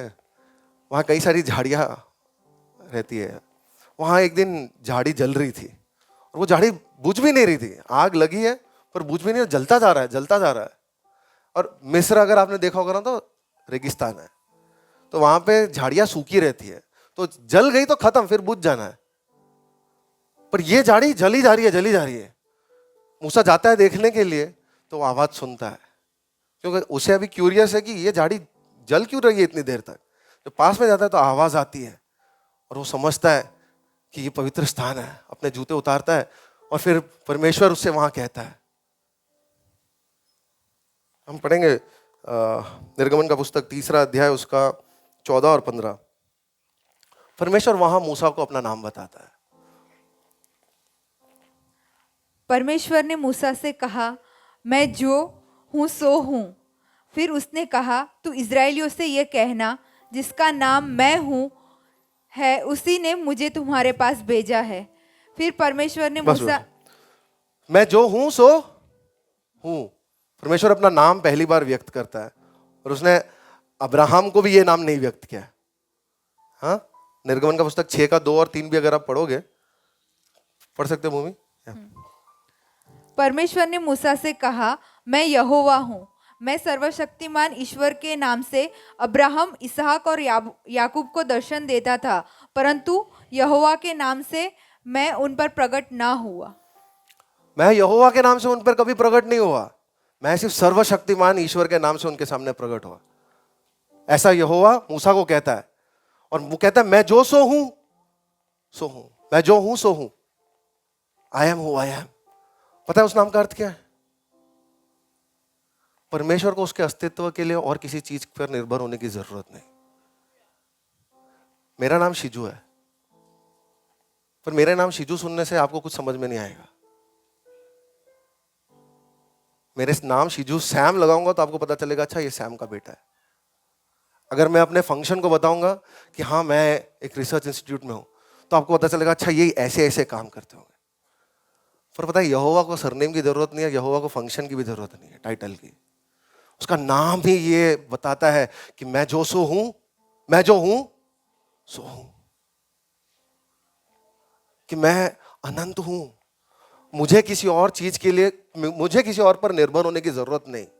मैं अपने आप में ही सेल्फ सफिशिएंट हूं और मैं अनंत हूं। उसके अधिकार और उसकी शोहरत को बताता है उसका नाम। उसका नाम बताता है कि वो क्या क्या कर सकता है हमारे लिए। यानी हमारी कोई भी परिस्थिति क्यों ना हो, he is not limited by it. कि नहीं मैं सिर्फ चंगाई, मैं राफा ही हूं, ऐसा नहीं कहता। वो कई सारी चीजें आपके लिए कर, आप जो परिस्थिति में हो उस परिस्थिति में आप जो चाहते हो वो परमेश्वर है। आप अकेले हो तो आपका दोस्त है, राही आपके साथ। उसका नाम ऐसा है, I am who I am, मैं जो हूं सो हूं। उसने उसका खुलासा इस बाइबल में हमारे लिए किया। हम इसलिए भी एतबार कर सकते हैं कि ये परमेश्वर मेरे हर मुश्किल परिस्थिति में मेरे साथ है। समझ पा रहे हो? हम कहते हैं मेरा परमेश्वर मेरे साथ है, क्यों कह पाते हैं? क्योंकि उसने कहा कि मैं जो हूं सो हूं। हालेलुया।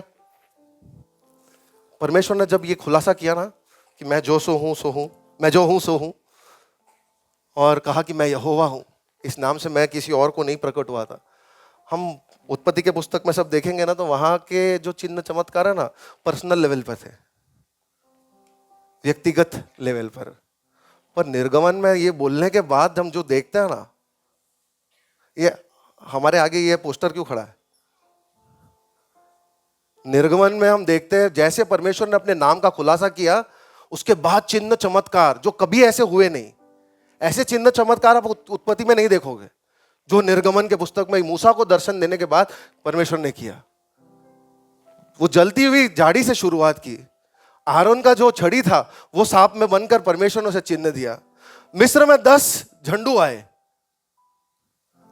परमेश्वर पूरे इजरायलियों को पैसा के दिन और पैसा के पर के द्वारा इजराइल से निकालता है। और हमने गिनती 33 के 3 में देखा था पिछले सप्ताह, कैसे निकले थे, भूलना नहीं, ये हम सामने इसलिए रखे। कैसे हमारा एटीट्यूड,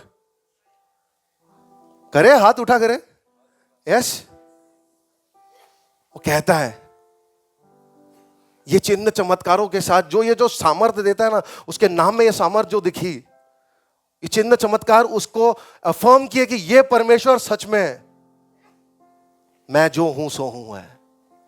हालेलुया।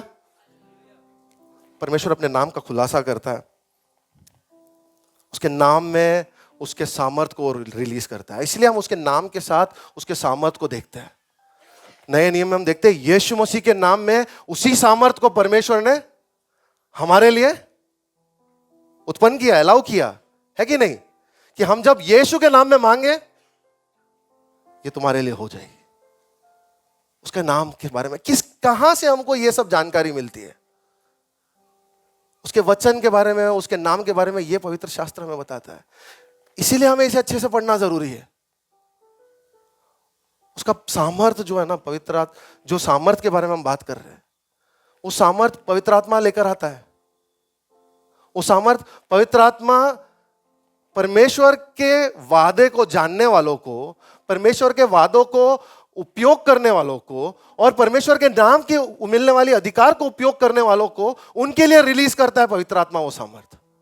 आप समझ पा रहे हो क्यों बाइबल पढ़ना जरूरी है? पवित्र आत्मा के सामर्थ्य को रिलीज करने के लिए क्यों उसे अच्छे से पढ़ना जरूरी है? सिर्फ पढ़कर जाना नहीं, उसे अच्छे से समझकर उसे अमल करते हुए जाना जरूरी है। जब आप ऐसा करोगे तब पवित्र आत्मा का सामर्थ्य एक्टिवेट होगा। जो सामर्थ्य हमारे अंदर काम करता है ना, हम देखते हैं हमारे जीवन के कुछ परिस्थितियों में हमने इसे अनुभव किया है कि एकदम निराशा के समय में उस वचन ने हमारे अंदर काम किया, उस वादे को हमने थामा, उसके नाम को हमने पुकारा, पवित्र आत्मा अंदर एक राहत और शांति, एक अद्भुत कार्य किया है कि नहीं? किया है कि नहीं? अगर उस पल में परमेश्वर ने किया है तो क्या आपके हर परिस्थिति में ये नहीं कर सकता? फिर क्यों कुछ परिस्थितियों में हम डगमाने लगते हैं? इसीलिए क्योंकि हम इस वचन के साथ बार बार आते नहीं हैं। अगर अद्भुत राह पर यह साल अगर आपको अविश्वसनीय संभावनाओं को सच में वास्तविकता में बदलते हुए देखना है ना, तो उसका मार्ग एक ही है, उसका वचन और उसका सामर्थ्य। समझ पा रहे हो? उसके वचन और उसके सामर्थ्य वो आपके अविश्वसनीय संभावनाओं को सच्चाई में या रियलिटीज में बदल सकती है। And it's a call for all of us, हम सभी के लिए, कि क्यों ना ये साल हमारे स्तर को हम बढ़ाएं, उसके वचन को पढ़ने, उसके वचन को समझने के लिए, उसके वचन के बारे में सवाल पूछने के लिए, एक दूसरे से चर्चा करने के लिए। क्योंकि जो उसके नाम में अधिकार वो देता है, वो पवित्र आत्मा उसके द्वारा हमारे अंदर वो सामर्थ्य को रिलीज करे। सदुकी ये नहीं समझ पाए, सदुकी नहीं समझ पाए, वो फिर भी पुनरुत्थान में नहीं मानते थे। पर मेरे और आपके लिए पुनरुत्थान अब एक वास्तविकता है, क्योंकि यीशु उस क्रूस पर चढ़ा और वो जी उठा। Hallelujah, hallelujah. यीशु ने अपने सेवकाई में इस बात का डिमॉन्स्ट्रेशन किया कि कैसे वचन और उसका सामर्थ्य अद्भुत कार्य किया। हम देखते हैं, पहाड़ी उपदेश में भी पढ़ते हैं कि उसने उपदेश के द्वारा भी, उसके उपदेश सुनने के बाद लोग चकित हो जाते थे, है कि नहीं? यीशु के उपदेश सुनकर लोग चकित होते थे, used to wonder and marvel. और उसके चंगाई के काम को देखकर भी दे यूज्ड टू मार्वल। मैंने कुछ ओके मच अहेड। उसने लूका के पुस्तक 9वें अध्याय 43वें अध्याय वो वाला भाग निकालने की जरूरत नहीं, पर उस भाग में हम देखेंगे तो देखते हैं एक भूत से पीड़ा अनुभव करने वाला बालक था। उसके जीवन में भी परमेश्वर यीशु ने चंगाई जब लेकर आया, लोग वहां पर चकित थे। और ऐसे कई सारे चमत्कार हम बाइबल में यीशु के देखते हैं कि उसके चमत्कार के द्वारा लोग चकित हुए, और वैसे ही उसके उपदेशों के द्वारा भी लोग चकित हुए।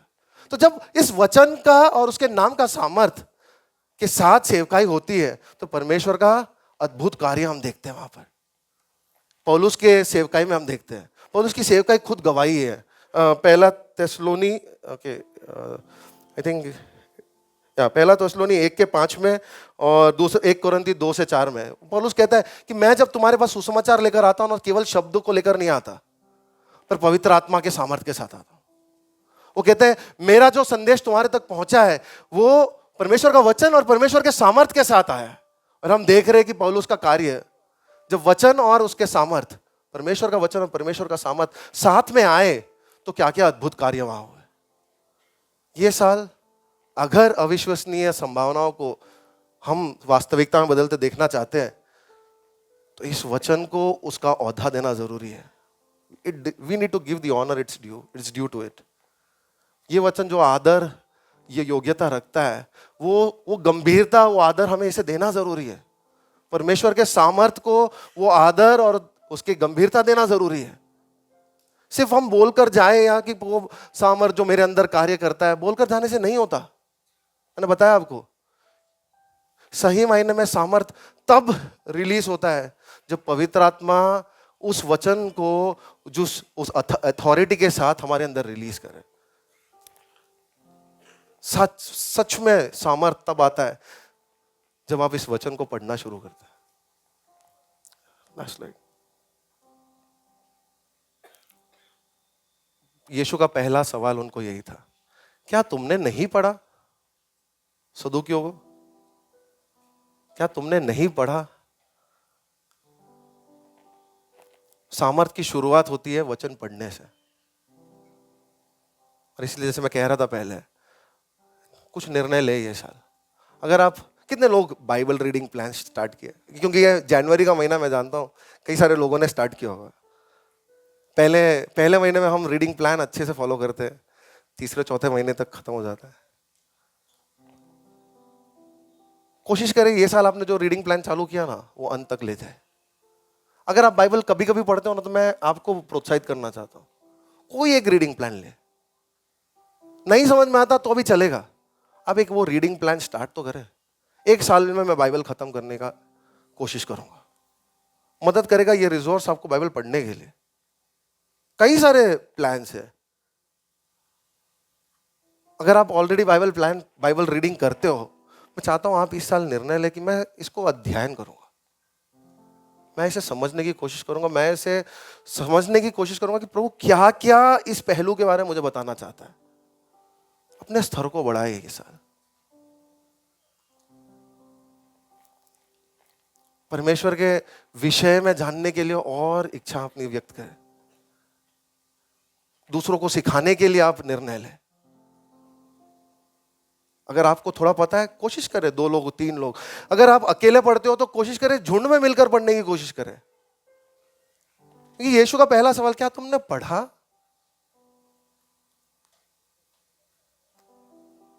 सामर्थ का शुरुआत वचन पढ़ने से है। सेकंड पॉइंट, सामर्थ तब आता है जब वचन के बारे में प्रकाशन मिलता है। It comes with the revelation of scripture. यीशु उसी 22:31 आई थिंक। परंतु मरे हुओं के जी उठने के विषय में क्या तुमने यह वचन नहीं पढ़ा जो परमेश्वर ने तुमसे कहा? क्या तुमने ये नहीं पढ़ा जो तुमने परमेश्वर ने तुमसे कहा? ठीक है, ये वचन यीशु कहता है सदूकियों को कि मैं अब्राहम का परमेश्वर हूं, इसहाक का परमेश्वर हूं, याकूब का परमेश्वर हूं। क्या ये वचन तुमने नहीं पढ़ा जो मैंने तुमसे कहा?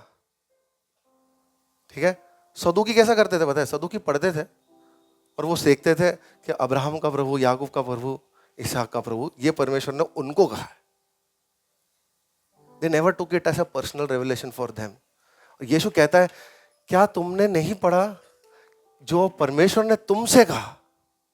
आप समझ रहे हो? आप जब वचन पढ़ रहे हो ना, उस वचन में आपको प्रकाशन की जरूरत है कि वो, ये बाइबल है, कई सारे लोगों की कहानियां, कई सारे लोगों की कहानियां हैं इस बाइबल में, और हम कई बार पढ़ते हैं ये उनकी कहानियां हैं समझकर, पर उस कहानी में परमेश्वर आपसे क्या कह रहा है, वो है प्रकाशन। And that you have to get. वो परमेश्वर से आपने मांगना है। इसके लिए पवित्र आत्मा आपके पास है, सिखाने के लिए। The Holi spirit says he will teach you, कि परमेश्वर इससे तुमको व्यक्तिगत तौर से, तुमको एक पर्सनल रेवलेशन क्या देना चाहता है। आप चाहते हो एक पर्सनल रेवलेशन? प्रभु, इस वचन में से तू मुझसे क्या कहता है, मैं जानना चाहता हूं। अगर आप ऐसा चाहते हो तो प्रभु को कहे, और प्रभु के सामने इस भावना के साथ आए, और प्रभु अपने इंस्ट्रक्शंस को आपको देगा, उसके सलाह को देगा, उसके सीख को देगा, उसके प्रकाशन को आपको देता रहेगा, ताकि आप उसके सामर्थ को फिर से एक्टिवेट कर पाओ। हालेलुया। सामर्थ शुरुआत होती है वचन पढ़ने से, सामर्थ आता है वचन के खुलासे से या उसके प्रकटीकरण से। तीसरी चीज, सामर्थ वचन को सही तरीके से समझने में या उसको एक अलग तरीके से समझने में भी आता है। Power can be found by rethinking of the scriptures. सदूकियों ने जब वो पढ़ा था कि अब्राहम का परमेश्वर, याकूब का परमेश्वर, इसहाक का परमेश्वर, उन्होंने सिर्फ पढ़कर छोड़ा, और वो अपने जीवन में जैसे अब्राहम, इसहाक और याकूब परमेश्वर की आराधना करते आते थे, बस वैसे आराधना करते हैं। उसके आगे उन्होंने समझा नहीं। और यीशु अपने ध्यान को खींचना चाहता है और कहता है कि नहीं, अब्राहम का परमेश्वर, याकूब का परमेश्वर, इसहाक का परमेश्वर, याकूब का परमेश्वर, वो मुर्दों का परमेश्वर नहीं है, वो जीवितों का परमेश्वर है। यानी वो लोग मर गए, कुछ साल जिए, मर गए, खत्म हो गए, ऐसे लोग नहीं है वो लोग। वो आज भी जिंदा है परमेश्वर के साथ, उनकी आत्मा परमेश्वर के साथ है। ऐसा सोचा नहीं उन्होंने, सदूकियों ने इस तरीके से सोचा ही नहीं। उन्होंने सोचा अब्राहम जैसे आराधना करता है वैसे मुझे आराधना करना है। हम भी कई बार ऐसा करते हैं। कुछ व्यवस्थाओं को, कुछ परंपराओं को हमने सीख रखा है, हम उसी तरीके से करेंगे, और उन वचनों को हम सिर्फ उसी तरीके से मानेंगे। हम सोचते नहीं है कि ये वचन, एक अलग नजरिए से देखते नहीं है कि वचन क्या कहना चाहता है। पुनरुत्थान का सामर्थ यीशु कैसे बता रहा है सदूकियों को कि वो मुर्दों का परमेश्वर नहीं, जीवितों का परमेश्वर है। इस अब्राहम का परमेश्वर, इसहाक का परमेश्वर, याकूब का परमेश्वर कहते हुए, समझ रहे हो? It was just a very normal sentence जो सदूकियों को पहले से पता है। वो एक्सपर्ट है इस भाग के, पर क्योंकि उन्होंने दूसरे नजरिए से उसको कभी देखा नहीं, तो समझ नहीं पाए कि वो एक जिंदा परमेश्वर के बारे में बता रहा है। वो उन्हें बताकर दे रहा है। चौथी चीज जो मैं आपको बताना चाहता हूं वो है आखिरी, के पवित्र आत्मा के साथ एक घनिष्ठ बंधन को बांधे। एक घनिष्ठ रिश्ते में आप पवित्र आत्मा के साथ उतरे, तब ये पावर रिलीज होगा। 4 चीजें बताई मैंने, पावर कैसे रिलीज होगी। एक वचन पढ़ने से, एक वचन के प्रकटीकरण से, उसमें से प्रकटीकरण पाने से, वचन को अलग दिशा से देखकर, एक नए नजरिए से देखकर, और चौथा पवित्र आत्मा के साथ एक घनिष्ठ संबंध को बांधते हैं। क्यों? क्योंकि पवित्र आत्मा आपका टीचर है। हम सोचते हैं कई बार यीशु ने उस समय सिखाया था, आज यीशु होता तो मैं सब कुछ करता, मेरे लिए मुमकिन होता। पर यीशु कहता है मैं जा रहा हूं, मैं पवित्र आत्मा को तुम्हारे साथ रख रहा हूं जो तुम्हें सब कुछ सिखाएगा और तुम्हें याद दिलाता रहेगा। और आपको पता है पवित्र शास्त्र लिखा किसने? पवित्र आत्मा। पवित्र आत्मा के प्रेरणा से ये पवित्र शास्त्र हमें मिला है। He is the author of this Bible. तो वो जब हमारे साथ बैठा है हमें सिखाने के लिए, तो कितना जरूरी है उसके साथ एक अच्छा रिश्ता बांधना, उसके साथ एक अच्छे और घनिष्ठ रिश्ते में रहना कितना गंभीर और कितनी जरूरी बात है। यानी हमें सेंसिटिव रहना पवित्र आत्मा की ओर। एफएसी 4 का 30 से 31 पढ़कर मैं आखिरी वचन पढ़ेंगे हम, कि क्यों पवित्र आत्मा के साथ हमें अच्छे रिलेशन को रखना है। परमेश्वर के पवित्र आत्मा को शोकित मत करो, जिससे तुम पर छुटकारे के दिन के लिए छाप दी गई है। सब प्रकार की कड़वाहट और प्रकोप और क्रोध और कलह और निंदा और सब बैरभाव समेत तुमसे दूर किए जाए। ये सारी चीजें, बैर भाव, निंदा, ना माफ करने वाली बातें, ये सारी चीजें पवित्र आत्मा को शोकित करती है।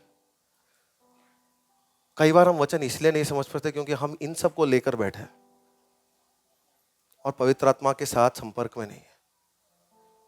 आप समझ पा रहे हो सामर्थ कई बार हम हमारे व्यक्तिगत जीवन में क्यों अनुभव नहीं करते? क्योंकि हम बैर और ना माफ करने के कारण चीजों को लेकर बैठे हैं जो पवित्र आत्मा को शोकित करता है। और जब पवित्र आत्मा शोकित है तो वो आपको सामर्थ रिलीज करेगा। Will he release the power?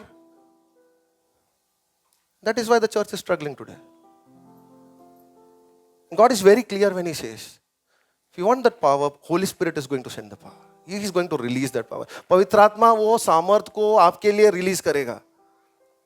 यीशु के नाम में सब दे दिया है, पर पवित्र आत्मा साथ में नहीं, उसके साथ अच्छे रिश्ते में नहीं, तो बिना पेट्रोल के इंजन के जैसा है। चाहता हूं हमारे नजरों को प्रभु की ओर लगाए। प्रभु जी, तेरे सामने हम अपने आप को रखते हैं सुबह के समय।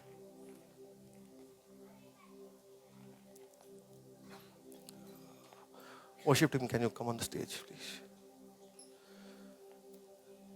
कि प्रभु हम गुनहगार हैं, हम अंगीकार करते हैं कि हम कई बार तेरे वचनों को सही मायने में समझने से चूकते हैं। प्रभु हम अविश्वसनीय संभावनाओं के लिए आतुर हैं, हम उसे वास्तविकता में बदलते हुए देखना भी चाहते हैं, पर परमेश्वर हम इसलिए चूक जाते हैं क्योंकि हम इसे ढंग से नहीं समझ पाए इस पथ को। तेरे वचनों के लिए हमारे अंदर भूख और प्यास दे प्रभु, कि हम और उसे गहराई में उसे समझे और स्पष्टता में उसे समझे। धन्यवाद कि तूने उसके लिए तेरे आत्मा को हमारे साथ रखा है। तू हमें सिखाना चाहता है, तू हमें याद दिलाना चाहता है। मदद कर हमारी कि हम इन बातों से चूके ना प्रभु, कि हमारे हाथ में चाबी है उस ताले को खोलने की, पर फिर भी हम वो चाबी को उपयोग ना करें।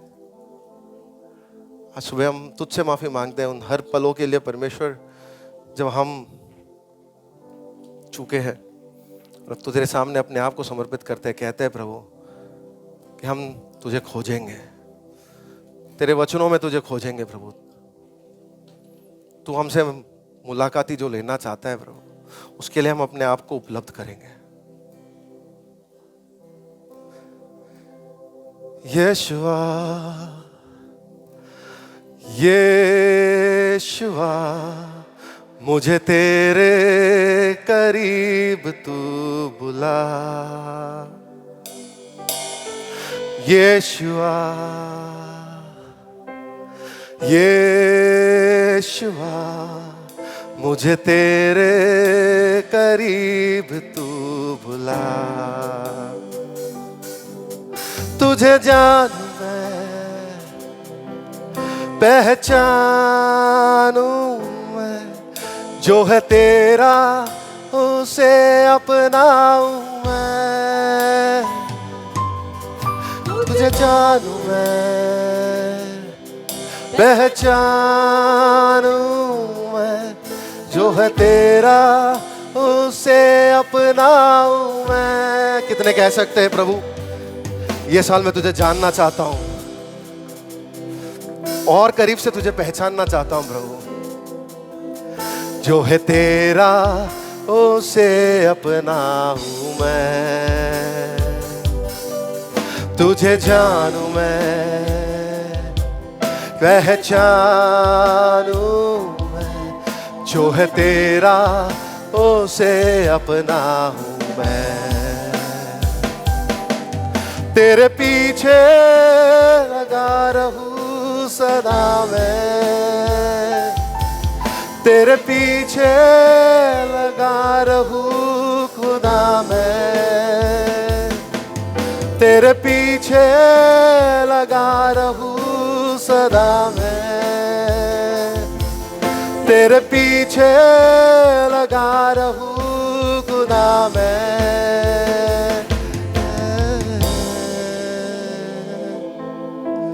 यीशुआ यीशुआ मुझे तेरे करीब तू बुला,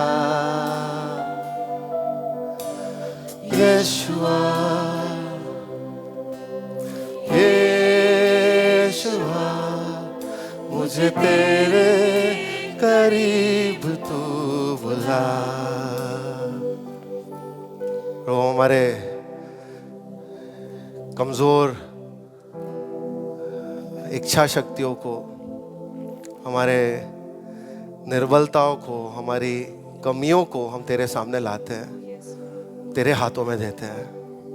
किसी व्यक्ति के सामने ये रखेंगे तो परमेश्वर शायद वो हमारे साथ सही बर्ताव ना करे प्रभु, पर हम जानते तेरे सामने हम हमारे इन कमियों को लाते हैं तो प्रभु तू भरता है, तू सामर्थ्य देता है। आज सुबह खड़े यहाँ हर व्यक्ति को तेरे हाथ में देते हैं, उनके मन को, उनके हृदयों को तू जानता है, उनकी परिस्थितियों को तू जानता है प्रभु। यहाँ बेटे हर व्यक्ति, मेरा हर भाई, मेरी हर बहन तेरे सामर्थ्य को एक नए ताजगी के साथ इस साल को देखे प्रभु, क्योंकि तेरे नाम में वो सामर्थ्य तूने हमें ऑलरेडी दे दिया है। तेरा नाम सामर्थी, तेरा नाम चंगाई, तेरा नाम है जीवन।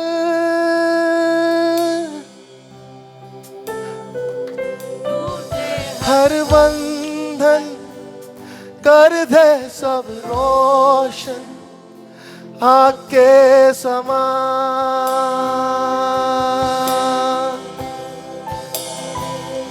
तेरा नाम सामर्थी, तेरा नाम चंगाई, तेरा नाम है जीवन। टूटे हर बंधन कर दे सब रोशन आके समान।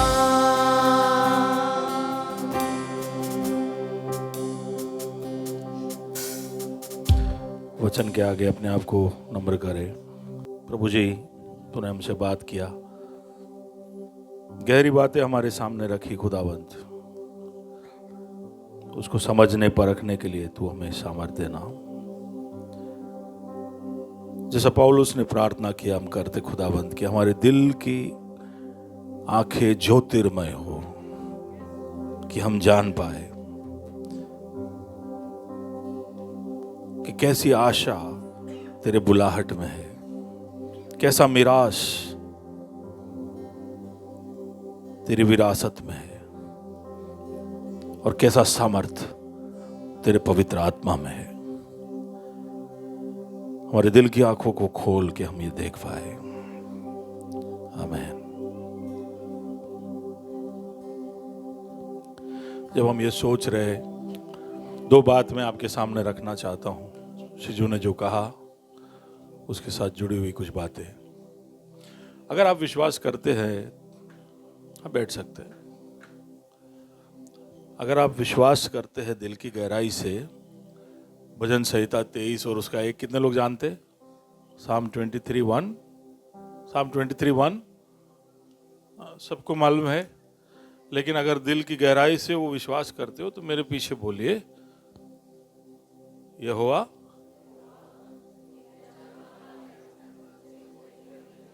गटी का बात बाद में सोचेंगे, खाली पहला सेंटेंस बोलिए, यहोवा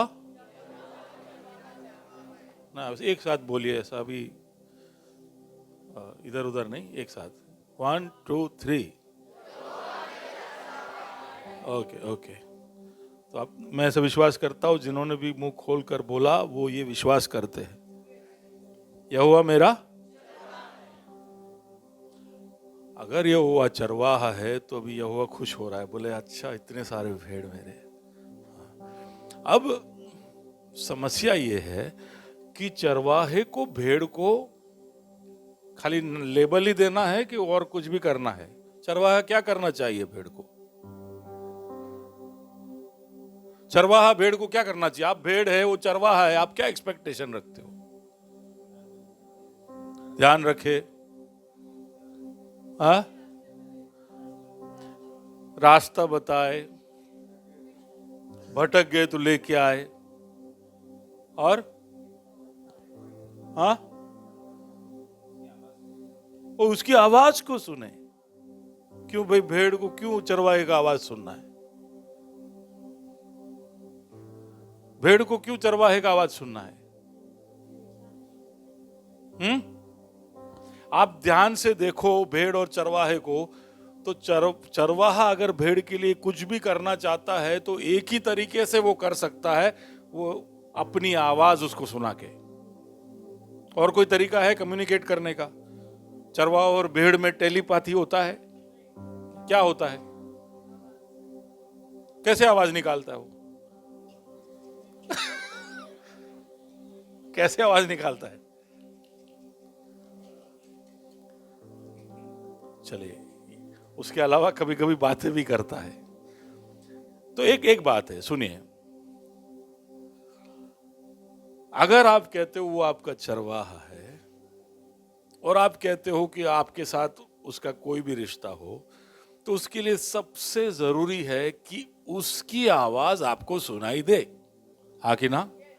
जोर से बोलिए आमेन। अब उसकी आवाज वो आपको कैसे सुनाएगा? कैसे सुनाएगा? अच्छा, मुझे तो लगा आपके घर पे आके बोलते होंगे, कुछ बोलते हैं, किसी ने सुना इधर अक्षरिक प्रभु की आवाज को? नहीं ना, तो वचन में से ही सुनेंगे उसकी आवाज।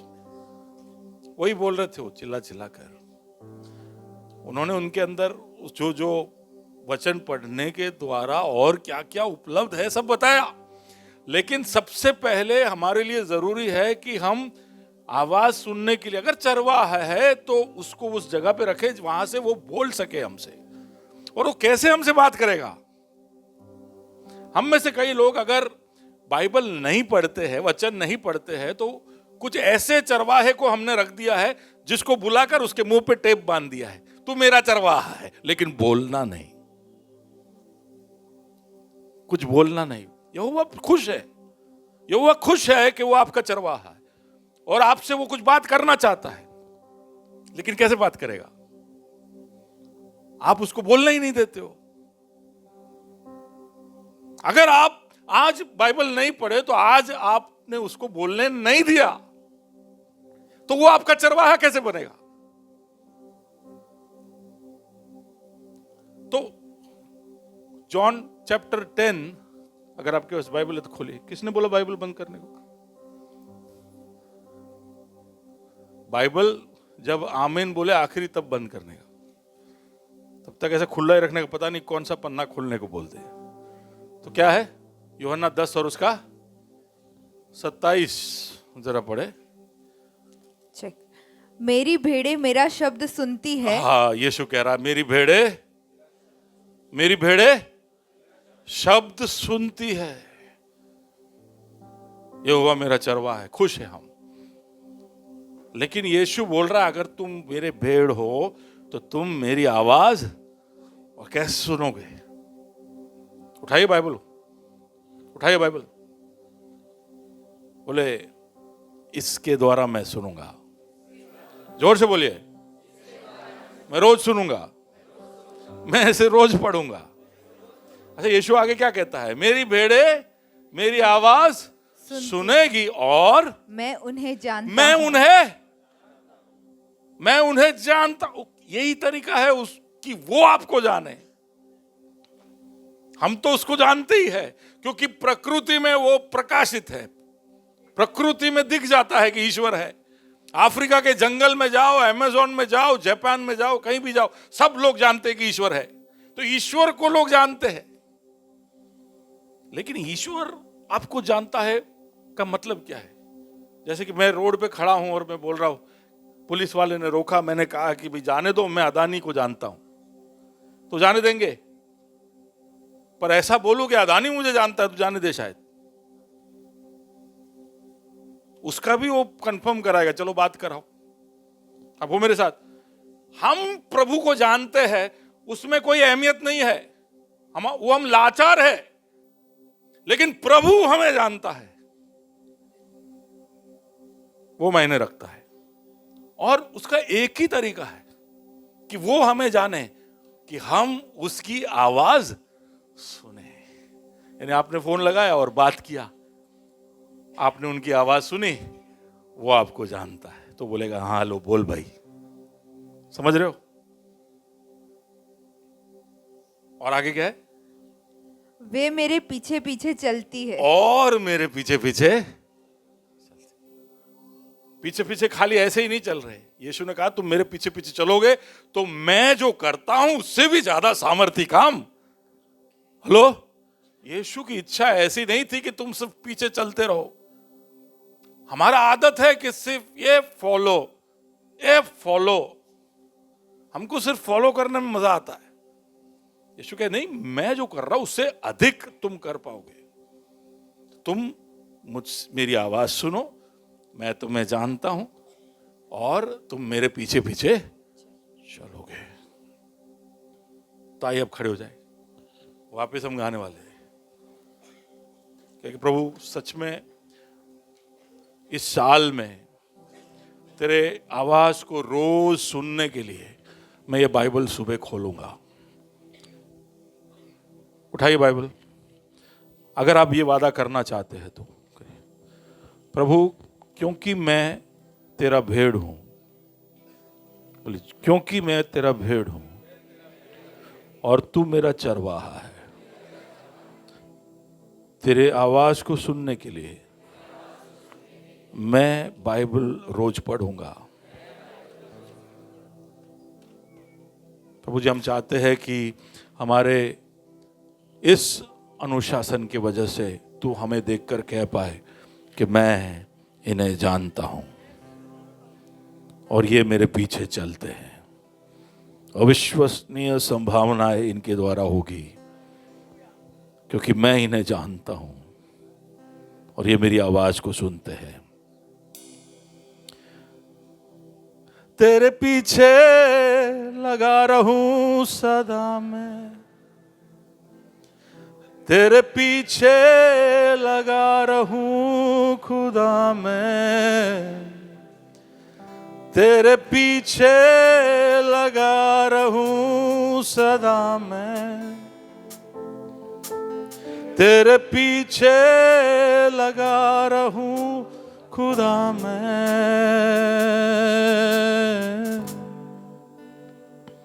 दिल की गहराई से कहे यीशुआ, यीशुआ, मुझे तेरे करीब तू बोला। मुझसे बात कर, मैं तेरी आवाज को सुनूं। यीशुआ, यीशुआ, मुझे तेरे करीब तू बुला। यीशुआ, यीशुआ, मुझे तेरे करीब तो बुला। यीशुआ, यीशुआ, मुझे तेरे करीब तो बुला।